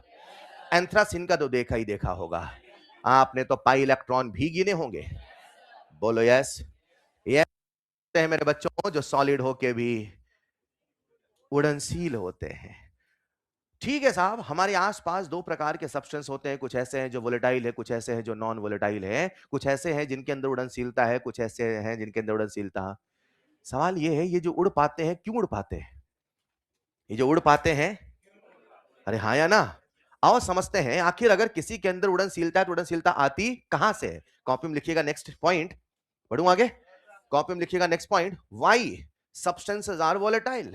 आखिर क्यों सब्सटेंसेस वोलेटाइल होते हैं? मैं आज जो फील बता रहा हूं, मैं आज इंटरमॉलिक्यूलर लेवल पे जाके चीजें बताऊंगा। ये पूरे चैप्टर में ऑस्मोटिक प्रेशर तक काम आएगी, बार बार फील नहीं बताऊंगा। इसलिए विजुलाइज करिएगा, फील करिएगा प्लीज, चलेगा?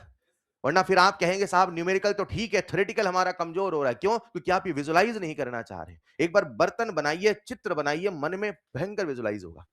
मैंने कहा दुनिया में दो प्रकार के सब्सटेंस है। कुछ ऐसे हैं जिनके मॉलिक्यूल उड़ जाते हैं, कुछ ऐसे जिनके उड़ नहीं पाते हैं। आओ समझाऊं क्यों कोई उड़ पाता है, कोई उड़। Why substances are volatile.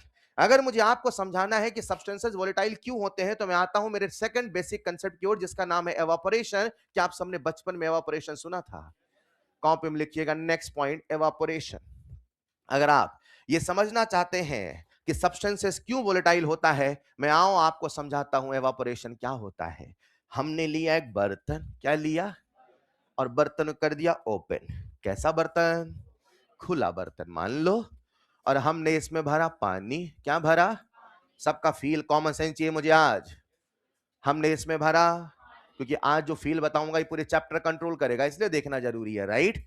हमने क्या भरा? अच्छा, अगर पानी भरा है तो क्या अंदर H2SO4 के मॉलिक्यूल होंगे? आधे करे हाँ। सोच के बोलो ना यार, कॉमन सेंस कहां गया? फिर से, क्या हमने पानी भरा है? ऐसा बीच बीच में पूछता रहूंगा चेक करने के लिए कि आपका दिमाग काम कर रहा है कि नहीं, चलेगा? कि सुन रहे हो बस आप? हमने क्या भरा? अच्छा, अगर अंदर पानी भरा तो क्या पानी के मॉलिक्यूल होंगे? अच्छा, सारा पानी ऊपर होगा, नीचे तो होगा नहीं। अच्छा, क्या हर जगह पानी होगा? अच्छा, मान लो पानी के मॉलिक्यूल नीले नीले, पानी के मॉलिक्यूल कंसेप्ट सुनते रहना बेटा। मान लेते हैं प्यारे बच्चों, पानी के मॉलिक्यूल कैसे हैं? नीले नीले। रीजन बड़ा सिंपल था, नीला है आसमान और नीला है, तो हमने पानी कैसा बना दिया? नीला। अच्छा सुनो ना, क्या ये पानी का मॉलिक्यूल है? अच्छा, क्या अगल बगल भी पानी के मॉलिक्यूल है? मैंने बनाया नहीं क्योंकि मुझे जो दिखाना है बस वो दिखा रहा हूं, लेकिन आप ये तो जानते हो कि हर तरफ पानी ही पानी है। अच्छा, पानी के बगल में भी पानी, ऊपर भी पानी, और अच्छा एक फोर्स होता है जिसका नाम होता है कोहेसिव फोर्स। अच्छा, जो कोहेसिव फोर्स होता है वो अट्रैक्टिव होता है। अच्छा, जो अट्रैक्टिव फोर्स होता है, क्या दुनिया का हर हर हर कोहेसिव फोर्स अट्रैक्टिव होगा? अरे बोलो ना यार। ये जो आपके सामने ऊपर मॉलिक्यूल मैंने बनाए हैं, इनको बोलूंगा मैं सरफेस के मॉलिक्यूल, और ये जो अंदर बना है इसको बोलूंगा मैं बल्क का मॉलिक्यूल। किसका मॉलिक्यूल?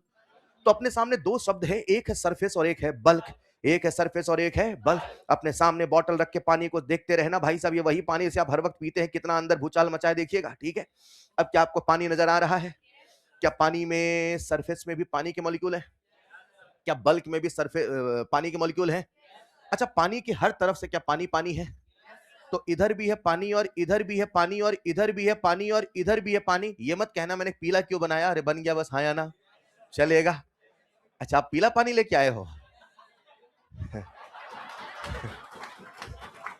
चेक करो, पानी है ना बेटा? आइए जरा, बस बस बस भाई, डाउट हो रहा है मुझे, हाँ। चलिए जरा आइए, ध्यान दीजिएगा इधर। हमारे सामने क्या यहाँ पे बल्क में पानी का मॉलिक्यूल है? पानी पिया करो बेटा, हाँ। क्या हमारे सामने यहाँ पे पानी का मॉलिक्यूल है? अब हर तरफ से पानी के बीच में क्या अट्रैक्शन लग रहा है? अरे बोलो ना यार। अब अगर हर तरफ से अट्रैक्शन लग रहा है तो यहाँ पे भी अट्रैक्शन, और यहाँ पे भी अट्रैक्शन, यहाँ पे भी अट्रैक्शन, यहाँ पे भी अट्रैक्शन, यानी जो बल्क का मॉलिक्यूल है उसमें हर तरफ से इक्वल फोर्स ऑफ अट्रैक्शन, यानी एफ नेट बराबर जीरो। अच्छा, अगर एफ नेट जीरो है तो आप सबने फिजिक्स में सुना होगा या सुनोगे, इसी का नाम मैकेनिकल इक्विलिब्रियम है। अच्छा, क्या दुनिया में हर चीज स्टेबल होना चाहती है? क्या स्टेबल होने का मात्र एक रास्ता एनर्जी का है? क्या एनर्जी का भी एक रास्ता है? इक्विलिब्रियम भी एक रास्ता है। क्या इक्विलिब्रियम पे आना अपने आप में स्टेबल होने के जैसा है? क्या ये जो बल्क का मॉलिक्यूल है उसके पास एफ नेट जीरो है, यानी वो मैकेनिकल इक्विलिब्रियम पे है, यानी वो अपने जीवन की सारी खुशियों को पा चुका है। लेकिन वो मॉलिक्यूल जो सरफेस पे है, कहां है? उसमें एक तरफ से तो अट्रैक्शन है, दूसरे तरफ से अट्रैक्शन है, नीचे से अट्रैक्शन है, मगर ऊपर से कोई अट्रैक्शन। क्या ये जो सरफेस का मॉलिक्यूल है इसमें एफ नेट बराबर जीरो है कि एफ नेट बराबर जीरो नहीं है? यानी इस मॉलिक्यूल के अंदर क्या कुछ न कुछ इंबैलेंस फोर्सेस हैं? क्या उन्हीं इंबैलेंस फोर्सेस को रेसिडुअल फोर्स बोलते हैं? या तो आपने फ्लूइड पढ़ लिया होगा, या जब भी पढ़ोगे वहां ऐसा कोई शब्द बोला जाएगा, जब बोला जाता है रेसिडुअल फोर्स, क्या बोलते हैं? सरल भाषा में मैं इसे बोलूंगा अनबैलेंस फोर्स। क्या बोलूंगा? मुझे जरा इतना बता दो मेरे बच्चों, क्या ये जो मॉलिक्यूल सरफेस का है उसके अंदर एफ नेट बराबर जीरो है कि नहीं है? इक्विलिब्रियम है कि नहीं है? स्टेबिलिटी है कि नहीं है? जीवन में खुशियां है कि नहीं है? वो कहता है मैं भी हूं पानी और ये भी है पानी, उसको जीवन की सारी खुशियां मिली और मैं तन्हा तन्हा सा ऐसा होने वाला। वो कहता मुझे भी खुशियां चाहिए, है ना? अब खुशियां पाना है तो उसके पास एक ही रास्ता है, एफ नेट कितना करना होगा? एफ नेट कितना? और एफ नेट जीरो करने के अपने पास है दो रास्ते। एफ नेट जीरो करने की अपने पास है, एफ नेट जीरो करने के अपने पास है। पहला रास्ता, हर तरफ से लग जाए इक्वल फोर्स ऑफ अट्रैक्शन, हर तरफ से लग जाए। उसके लिए किसी मॉलिक्यूल को ऊपर से आना पड़े, इसके सरफेस पे चिपकना पड़े, तभी तो जाके एड्सॉर्प्शन होता है। लेकिन आज कोई ऊपर से चिपकने के लिए अवेलेबल, यानी ये वाला रास्ता एफ नेट बराबर जीरो होने में पॉसिबल। अब ये दूसरा रास्ता अपनाता है, वो कहता है या तो हर तरफ से इक्वल फोर्स ऑफ अट्रैक्शन लग जाए, या तो सारे फोर्स ऑफ अट्रैक्शन टूट जाए। मोह माया से मुक्त, बोलो यस। अरे यस। ये मॉलिक्यूल जो सरफेस पर है, जो सराउंडिंग के टच में है, वो सराउंडिंग से एनर्जी लेता है, और वो मॉलिक्यूल बाकी मॉलिक्यूल की तुलना में ज्यादा काइनेटिक एनर्जी रखता है। एक बड़ा प्यारा सा सवाल आप सबको पढ़ाया जाता है फ्लूइड में, कि जो सरफेस के मॉलिक्यूल हैं और जो बल्क के मॉलिक्यूल हैं, they are not having equal energy. The molecules present on the surface are having more energy than the molecule present on the। ये कुछ ऐसा है कि घर का जो चौकीदार है वो हर वक्त लोगों से मिल रहा है, लेकिन जो घर के अंदर के लोग हैं वो हर वक्त हर चीज तो सुन नहीं रहे ना। तो सबसे ज्यादा समस्या किसने फेस किया होगा? जो दरवाजे पे खड़ा है। न जाने लोगों ने क्या क्या बोला होगा, हाँ या ना? जो लोग अंदर हैं वो तो शांति से बैठे हैं। यानी जो सरफेस पे है, जो बाहर है, उसे हर किसी से इंटरेक्ट करना पड़ रहा, मतलब उसमें जो कंटेंट ऑफ एनर्जी है वो बाकी की तुलना में। क्या ये जो सरफेस का मॉलिक्यूल है ये हाई काइनेटिक एनर्जी लेके बैठा है? अरे बोलो ना यार। क्या ये जो सरफेस का मॉलिक्यूल है ये हाई काइनेटिक एनर्जी लेके बैठा है? और ये अपने आप को स्टेबल भी करना और एनर्जी भी। अरे बोलो ना यार। ये कुछ ऐसा है कि खुद को स्टेबल करना चाहता है, वो तो दुनिया का हर कोई करना चाहता है, मगर स्टेबल करना चाहना और होने के लिए उसके पास सफिशिएंट एनर्जी भी होना। जो सरफेस का मॉलिक्यूल है ये खुद को स्टेबल करना चाहता है और हाई एनर्जी लेके बैठा है, और क्योंकि उसके पास हाई एनर्जी है इसीलिए वो एक रास्ता अपनाता है और अपने अगल बगल के मॉलिक्यूल को छोड़ के सरफेस छोड़ के ऊपर चला। हेलो, अगर बैलेंस्ड फोर्स होता तो सरफेस का मॉलिक्यूल सरफेस छोड़ के नहीं गया। इसी इम्बैलेंस फोर्स के चक्कर में और हाई काइनेटिक एनर्जी के चक्कर में वो अपने सरफेस को छोड़ के ऊपर चला जाता है, और जैसे ही वो सरफेस का मॉलिक्यूल सरफेस छोड़ के ऊपर जाता है, ना इधर ना इधर ना इधर ना किधर, हर तरफ से कोई फोर्स नहीं। बोलो क्या उसके पास एफ नेट बराबर 0 हो गया? नंबर 1, दुनिया में कुछ ऐसे भी सब्सटेंस होते हैं जो कैसे होंगे बोले? वोलेटाइल का मतलब उनके मॉलिक्यूल सरफेस छोड़ के चले जाते, उनके मॉलिक्यूल सरफेस छोड़ के इसलिए चले जाते क्योंकि सरफेस पे होगा रेसिडुअल फोर्स, सरफेस पे होगा सरफेस स्ट्रेन, स्ट्रेस नहीं सरफेस स्ट्रेन, और उसी के चक्कर वो सरफेस छोड़ के, और जैसे सरफेस छोड़ के जाते हैं उसी प्रोसेस का नाम है एवापोरेशन। क्या नाम है? कुछ कॉमन सेंस के सवाल पूछता हूं, लिखवा दूंगा, उसी को बोलते हैं एवा। सरफेस के मॉलिक्यूल का सरफेस छोड़ के वेपर फॉर्म में जाना एवापोरेशन क्या है? बोलो डन, बोलो ना यार। क्या ये लिक्विड का सरफेस था? क्या लिक्विड के सरफेस पे इम्बैलेंस फोर्स था? अगर ये होता सॉलिड, क्या होता? तो क्या सॉलिड पे भी इम्बैलेंस फोर्स होता? दुनिया में जहां जहां सरफेस है वहां वहां स्ट्रेन है, दुनिया में जहां जहां वहां वहां, चाहे वो सॉलिड हो चाहे वो, तो एक बच्चा मुझसे कहता है सर, क्या कहता है? लिक्विड के सरफेस पे स्ट्रेन था तो लिक्विड के मॉलिक्यूल सरफेस छोड़ के चले गए, सॉलिड के सरफेस पे भी स्ट्रेन है तो सॉलिड के मॉलिक्यूल सरफेस छोड़ के क्यों नहीं जाते हैं? ये कुछ ऐसा है कि कुछ बच्चे कोटा तो चले आते हैं, कुछ नहीं आ पाते हैं, आना तो वो भी चाहते हैं।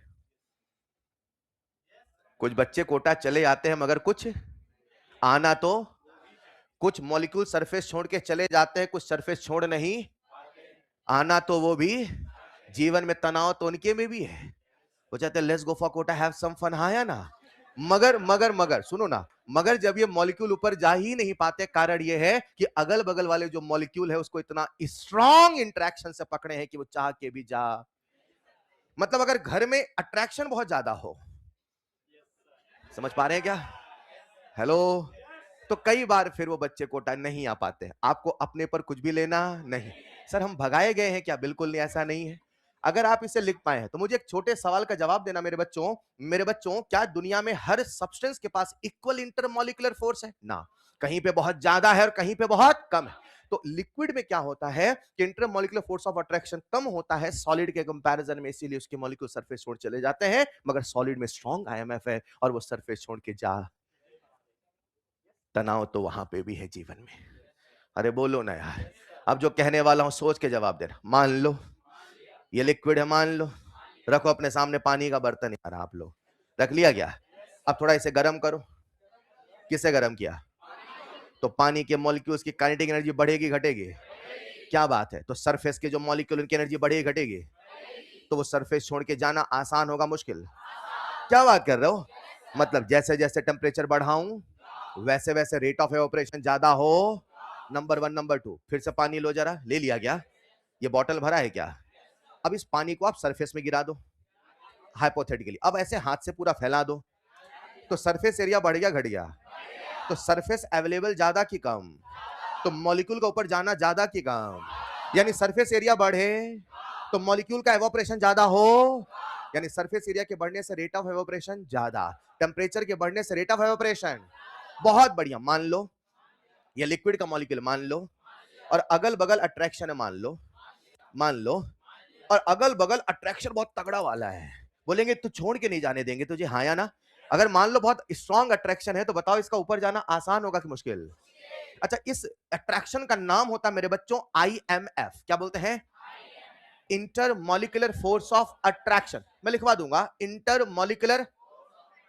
अगर आईएमएफ होगा ज्यादा, हाथ से बोलो आईएमएफ होगा ज्यादा, बताओ ना आईएमएफ होगा, तो मॉलिक्यूल का ऊपर जाना आसान की मुश्किल? आईएमएफ होगा ज्यादा तो एवापोरेशन होगा, आईएमएफ होगा कम तो एवापोरेशन होगा। चलेगा? कॉपी में लिखिएगा एवापोरेशन, एक छोटा सा चित्र बना ले, फिर जैसे बोलूं वैसे।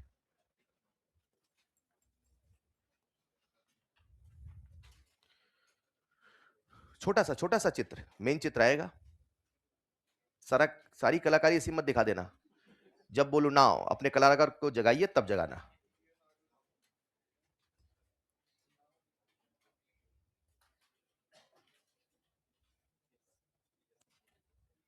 लिख देना सरफेस के मॉलिक्यूल, सरफेस के मॉलिक्यूल, सरफेस के मॉलिक्यूल के पास हाई काइनेटिक एनर्जी है।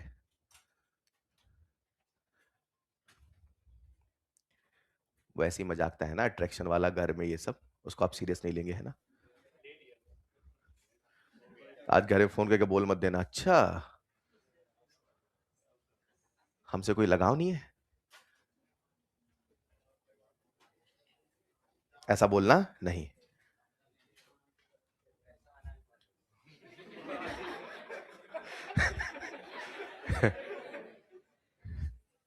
बच्चा भी कह रहा है ठीक है, टाइम टाइम पे भिजवाते रहना। हाँ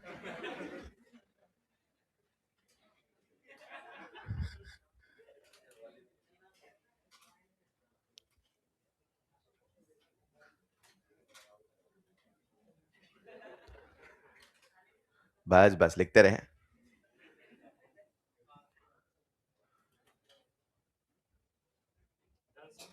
लिख लिया होगा। कहीं साइड लिख देना कोहेसिव फोर्स, अट्रैक्टिव, सब आपको पता है, आप लोग फिजिक्स में पढ़ते हैं। डायग्राम बनाइएगा और नीचे लिखिएगा फर्स्ट पॉइंट, जैसे बोले वैसे लिखना। First point, first point, surface के मॉलिक्यूल्स, सरफेस के मॉलिक्यूल्स, सरफेस के molecules are not stable, surface के molecules are not stable, are not stable because of unbalanced force. Surface के molecules are not stable because of unbalanced force, because of unbalanced force. Next point, next point, because of high kinetic energy. Next point, because of high kinetic energy, because of high kinetic energy, molecules, molecules of surface, molecules of surface left the surface, molecules of surface left the surface and convert in gaseous form, and convert in gaseous form, and this is known as evaporation, and this is known as evaporation, and this is known as evaporation. और बच्चों इसी को हम क्या कहते हैं, evaporation. लिखिएगा next point star बना के, evaporation is a phenomenon occurring on the surface. Next point लिखिएगा स्टार बना के, evaporation is a phenomenon, एक घटना है, right. evaporation is a phenomenon, evaporation is a phenomenon occurring on the surface, evaporation is a phenomenon occurring on the surface, और इसीलिए आपने बचपन में सुना होगा इसे कहते हैं सरफेस फेनोमेनन। बोलो डन है। लिखिएगा next point, factors affecting evaporation. लिखिएगा next point, factors affecting evaporation. Feel करा दिया है, लिखते चलिए, फैक्टर्स इफेक्टिंग एवापोरेशन।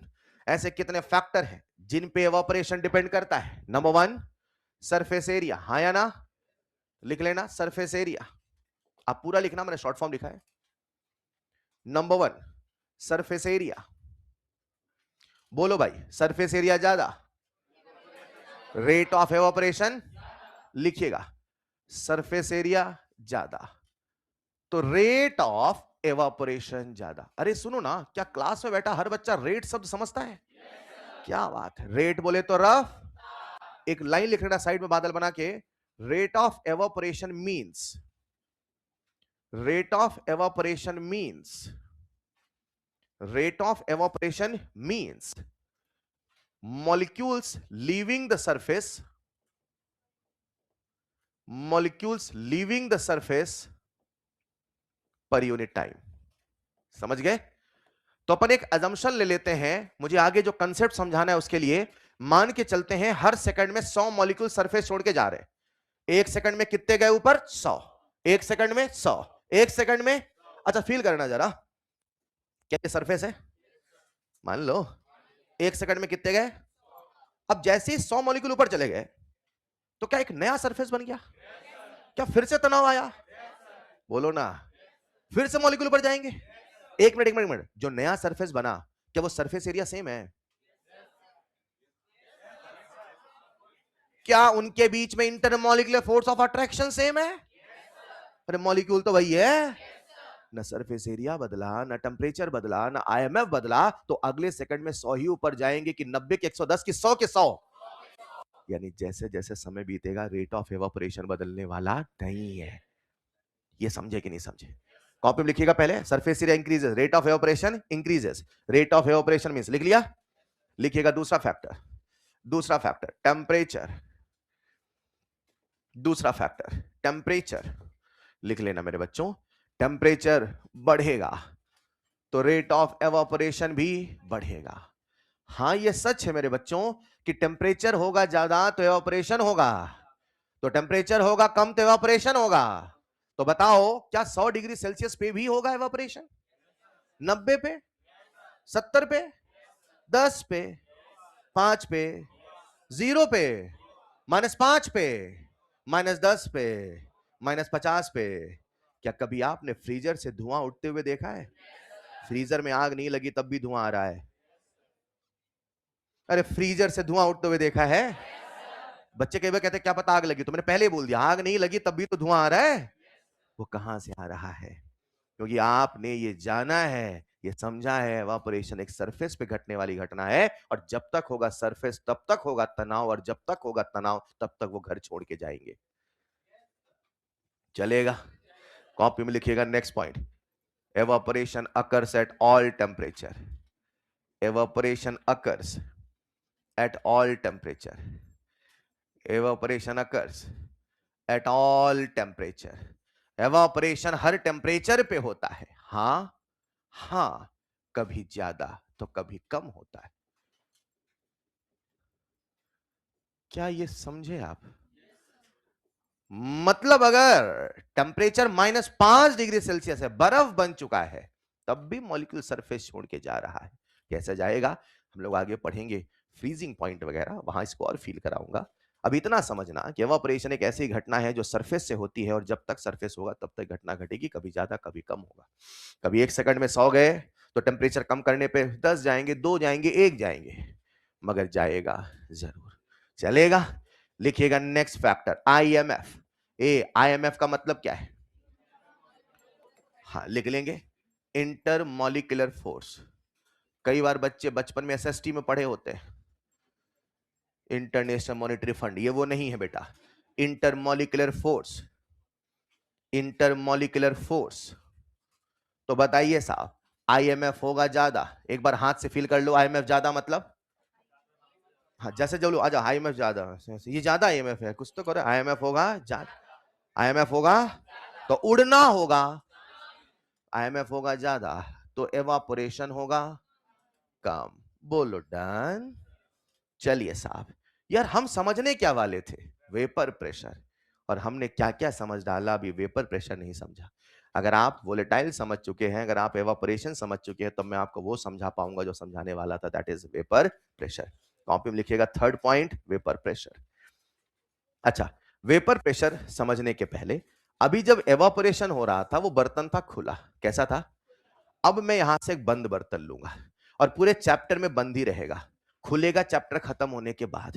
तो जब भी आपका मन करे सर खुला होगा, तो याद रखना सर ने पहले ही बर्तन बंद कर दिया था. चलेगा? अब बर्तन कब खुलेगा? जब चैप्टर खत्म होने वाला होगा. क्लियर है? बीच में कभी अब बर्तन खुलने वाला. स्लाइड बदलूंगा. लिखिएगा नेक्स्ट पॉइंट, वेपर प्रेशर. उसमें लिखना सबसे पहले क्लोज कंटेनर. अच्छा बड़ी समस्या है, मैं बच्चों से कहता हूं बंद बर्तन, मैं बच्चों से कहता हूं बंद बर्तन, तो बच्चा अपने मन में अलग ही बंद बर्तन बना रखा है. भाई साहब बंद का मतलब क्या? इधर आओ जरा. आपके सामने एक बर्तन बना रहा हूं, बताओ ये बर्तन बंद है कि खुला है?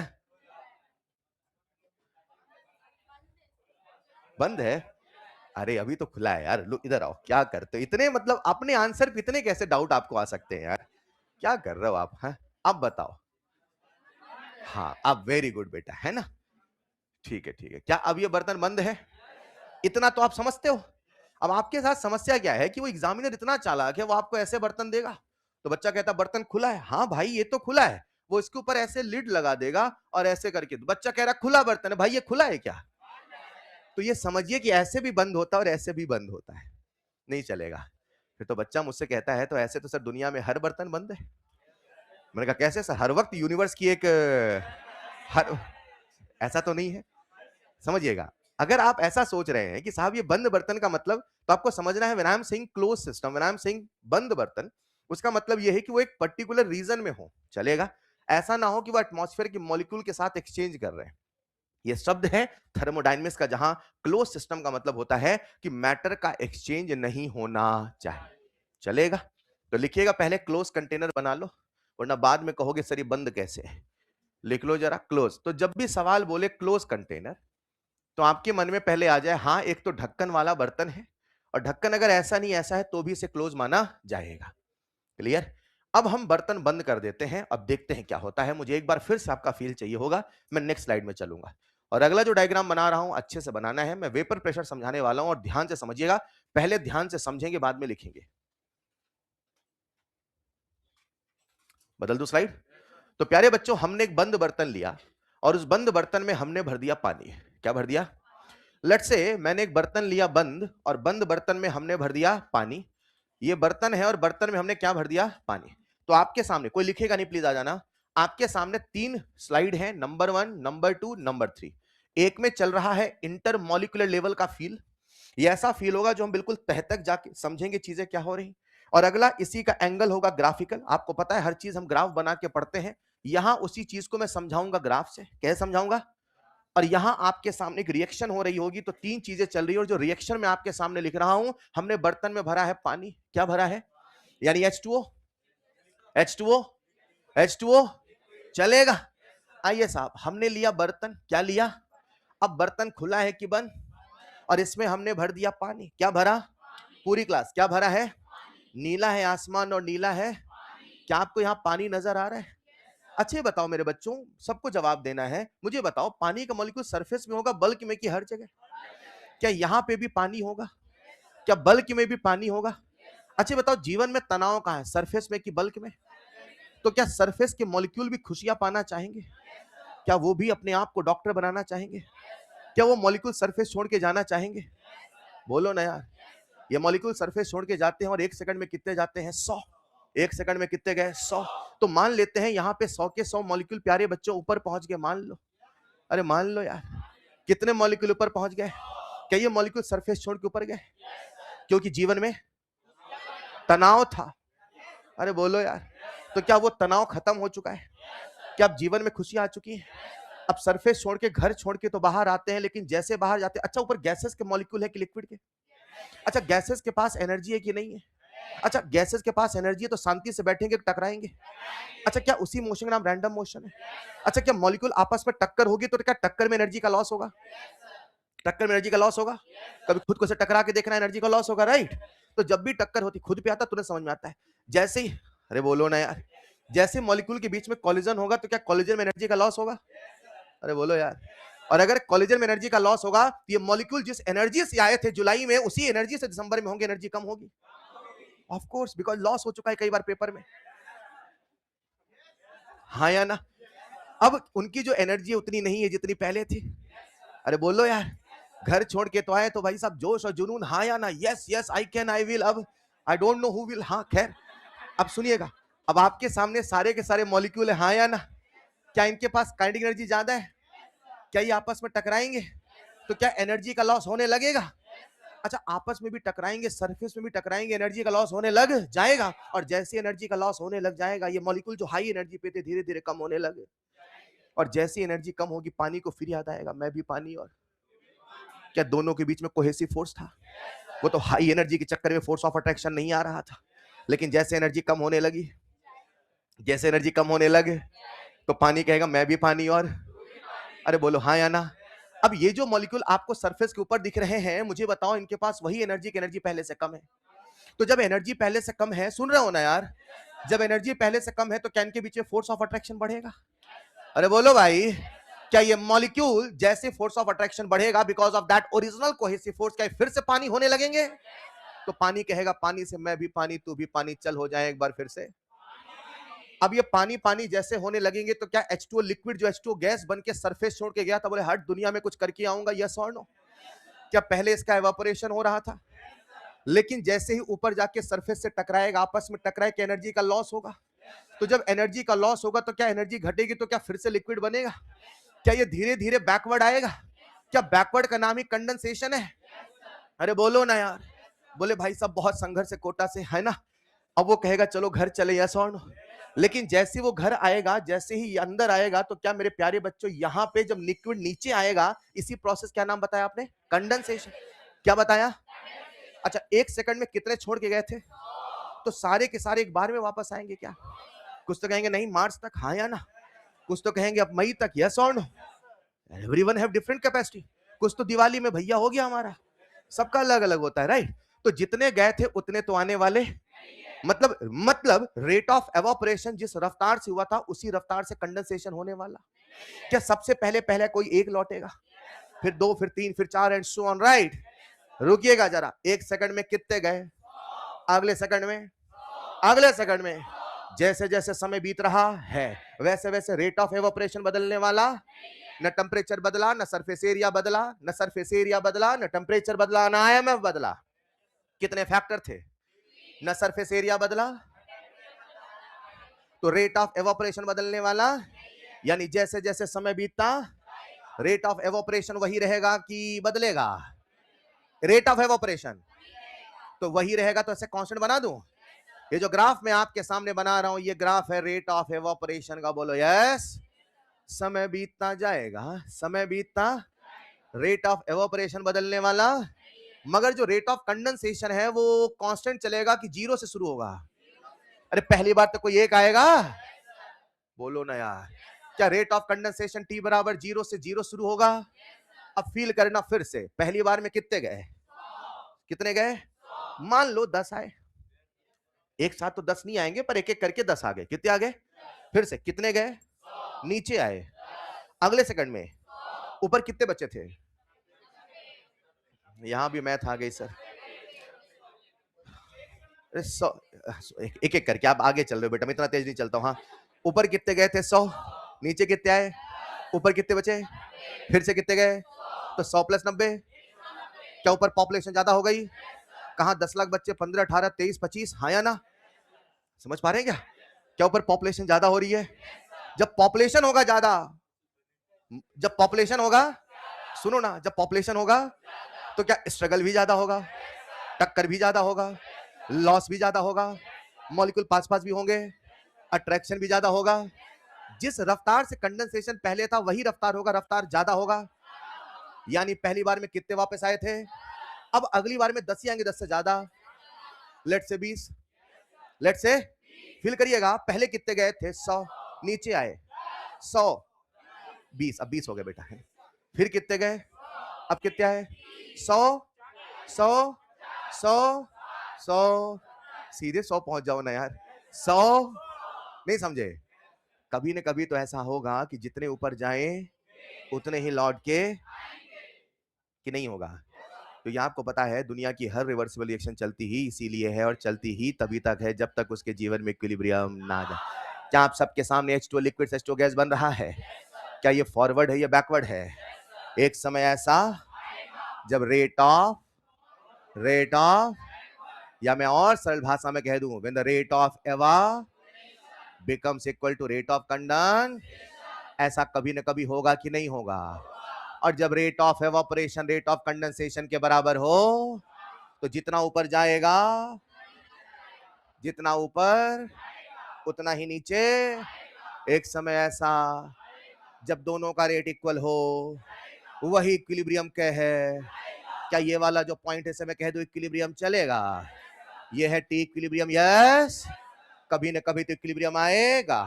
ऊपर कितने जा रहे थे 100, नीचे कितने आ रहे थे 100, एट इक्विलिब्रियम। ऊपर कितने जा रहे हैं, नीचे भी कितने आ रहे हैं। तो कुछ ऐसे भी तो मॉलिक्यूल होंगे जो आ रहे होंगे, वो लिक्विड के सरफेस के ऊपर प्रेशर लगाएंगे। गैसेस के मॉलिक्यूल का प्रेशर होता है कि प्रेशर लगाते हैं? कौन क्या लगाते हैं? कहां लगाते हैं? वॉल पे, सरफेस पे, जहां टकराएंगे वहीं प्रेशर लगाएंगे। कुछ कहने वालों कह दूं क्या? एक समय ऐसा जितना ऊपर उतना ही नीचे। उस समय जो वेपर के मॉलिक्यूल लिक्विड के सरफेस के ऊपर प्रेशर लगा रहे होंगे, उसी प्रेशर का नाम है वेपर प्रेशर। वेपर तो हर वक्त था, मगर हर वक्त वेपर का प्रेशर वेपर प्रेशर। जिसने वेपर प्रेशर को केवल वेपर का, उसने वेपर प्रेशर को रत्ती भर। वेपर का तो प्रेशर है, मगर एट इक्विलिब्रियम। यानी जब भी आपको वेपर मिल जाए, मुंह उठा के वेपर प्रेशर बोल दो, ऐसा नहीं है। वेपर प्रेशर तभी बोलोगे जब उसके जीवन में इक्विलिब्रियम आएगा। एक आखिरी मिनट लूंगा, आप सबका ध्यान चाहिए। क्या यहाँ पे इक्विलिब्रियम आ चुका है? When the rate of ever becomes equal to rate of conduction, मानो यहाँ पे इक्विलिब्रियम है, मान लो। क्लास में कितने बच्चे हैं जो इसका इक्विलिब्रियम कांस्टेंट लिख लेंगे? केसी लिख लोगे? केपी लिख लोगे? अरे बोलो ना। मुझे बताना मेरे बच्चों, अगर मैं आपसे कहूं पार्शियल प्रेशर ऑफ, क्या बोला मैंने? H2O गैस एट इक्विलिब्रियम, क्या बता दोगे? जो इक्विलिब्रियम का पार्शियल प्रेशर होगा, क्या मैं उसे अभी फिलहाल P मान दूं, चलेगा? और अगर मैं आपसे पूछूंगा Kp, क्या पूछूंगा? तो Kp में इसे लिखोगे, इसे किसे? गैसेस को कैसे लिखोगे? Partial pressure of H2O gas की पावर 1। अरे बोलो यार, कुछ कहने वाला हूं, कह दूं क्या? इसका मतलब यह है कि उस रिएक्शन का जो इक्विलिब्रियम कांस्टेंट होगा, वो इक्विलिब्रियम वाले प्रेशर के बराबर होगा। और इक्विलिब्रियम वाले प्रेशर का नाम ही तो वेपर प्रेशर होगा। यानी मेरे बच्चों, जिसने वेपर लेट मी कंप्लीट, जिसने वेपर, केवल वेपर का प्रेशर, उसने वेपर प्रेशर को रत्ती भर नहीं।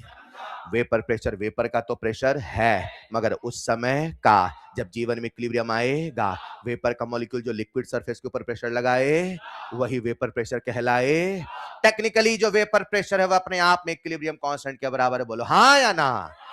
यानी मैं आज से कहूंगा, जो वीपी है वही केपी। वीपी ही तो केपी ही तो गंगाधर ही नहीं चलेगा। और जिस दिन मैंने कह दिया केपी, उस दिन इक्विलिब्रियम के सारे कंसेप्ट खट खट खट खट आ गए। अरे आप इक्विलिब्रियम पढ़ के बैठे हैं ना यार, बात करते हैं। टाइम हो चुका है, सबसे पहले डायग्राम बनाएगा। ये लिख लिया था? नेक्स्ट पॉइंट में ये डायग्राम बना लो। बना लिया बेटा? अच्छा, बना लिया? डायग्राम के साथ लिखिएगा, pressure exerted by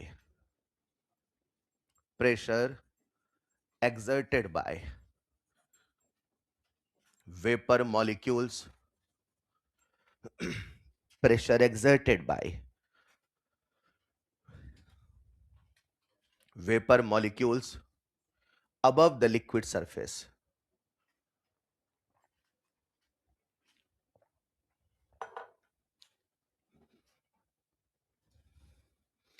Pressure exerted by vapor molecules above the liquid surface at equilibrium. At equilibrium is known as VP, is known as vapour pressure. बोले तो VP, अपन क्या बोलेंगे इसे? VP। चलेगा? नेक्स्ट पॉइंट पे ग्राफ बना लीजिए। नेक्स्ट पॉइंट पे ग्राफ बना लीजिए और लिखिएगा ग्राफ के साथ, rate of evaporation is constant. या तो अलग से पॉइंट बना के लिख लेना, या जगह हो तो वैसे लिख लेना। Rate of evaporation is constant as surface area temperature IMF is constant. Rate of evaporation इसलिए कांस्टेंट है क्योंकि सरफेस एरिया, टेम्परेचर और आईएमएफ कांस्टेंट है। अगर इनमें से कुछ बदलेगा तो फिर रेट ऑफ एवापोरेशन भी बदल जाएगा। फिर वो वाली सिचुएशन हो जाती है how to disturb equilibrium lockup, कि कल को मान लो मैं कहूं कि लिक्विड में अब टेम्परेचर बढ़ा दो, तो कैसे होगा लॉकअप, जो मैं आगे सिखाऊंगा। फिर तो याद रखिएगा कि क्योंकि सरफेस एरिया नहीं बदला, टेम्परेचर नहीं बदला, आईएमएफ नहीं बदला, इसलिए रेट ऑफ एवापोरेशन नहीं बदलेगा। और फिर नीचे लिख देना rate of condensation, rate of condensation increases with time as molecule per unit volume, as molecule per unit volume, as molecule per unit volume increases in vapor form, as molecule per unit volume मतलब उतने volume में पहले 100 थे 190 and so on, right? Molecule per unit volume increases and hence distance between molecule decreases, distance between molecule decreases and hence attraction increases.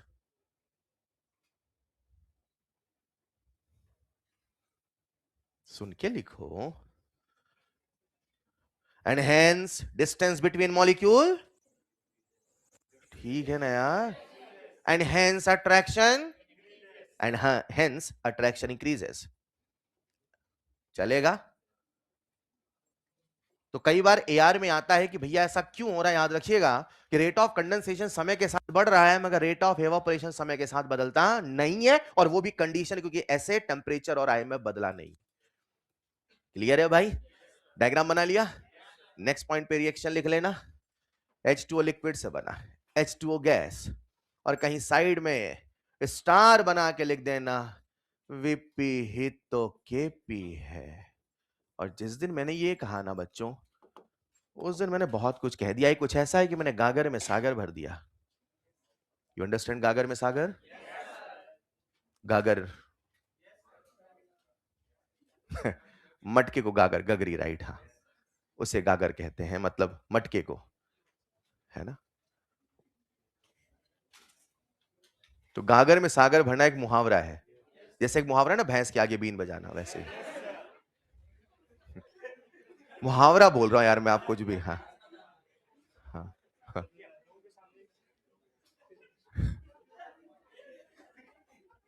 VP ही तो KP है।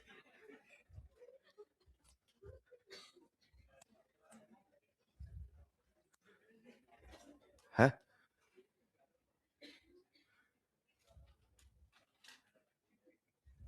आप अपने ऊपर कुछ नहीं लेते ना?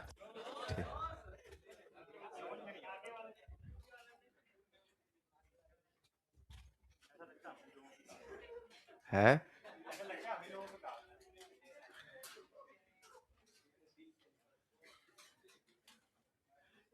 रूल था ना बोलना। आपको कितना भी ऐसा कहा लगेगा कि हमें बोलना चाहिए, ये जिस दिन आप सीख गए ना उस दिन आप पढ़ाई के काबिल बन जाएंगे, है ना? तो स्टेप नंबर 1 बोलना नहीं, कंट्रोल करिए खुद पे, राइट? चलिए साहब, वीपी ही तो केपी है। और जिस दिन मैंने कहा वीपी तो केपी, मेरे बच्चों आखिरी पॉइंट पे क्लास एंड कर रहा हूं, सुनिएगा। वेपर प्रेशर ही इक्विलिब्रियम कांस्टेंट है, और इक्विलिब्रियम कांस्टेंट केवल 2 ही चीजों पे डिपेंड करता है, एक है रिएक्शन, एक है टेम्परेचर, तीसरा कोई पैमाना। लिखिएगा नेक्स्ट पॉइंट 5 स्टार बना के, vapour pressure depends on, vapour pressure depends on. मतलब इसे समझना बहुत आसान होगा जिस दिन आप इसे इक्विलिब्रियम कांस्टेंट जैसा बिहेव करेंगे। Vapour pressure depends on number 1 reaction. अच्छा, रिएक्शन से मेरा मतलब है nature of liquid. Vapour pressure depends on reaction यानी nature of liquid, and number 2 temperature, number 2 temperature. और नीचे लिखिएगा vapour pressure does not depends on, vapour pressure किन चीजों पर डिपेंड नहीं करता, vapour pressure does not depends on.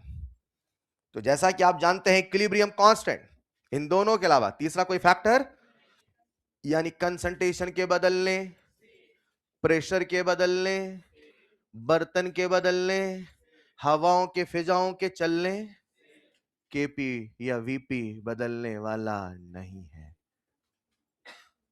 इस पे सवाल कैसे बनते हैं नेक्स्ट क्लास में सिखाता हूं।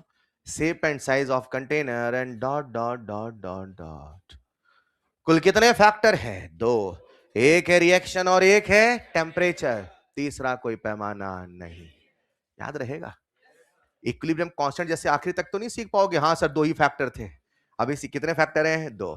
एक है रिएक्शन और एक है temperature. That's all for today. पढ़ते रहिए, होमवर्क अभी रिवाइज करिए, बाकी बातें बताता हूं नेक्स्ट क्लास में। Thank you so much.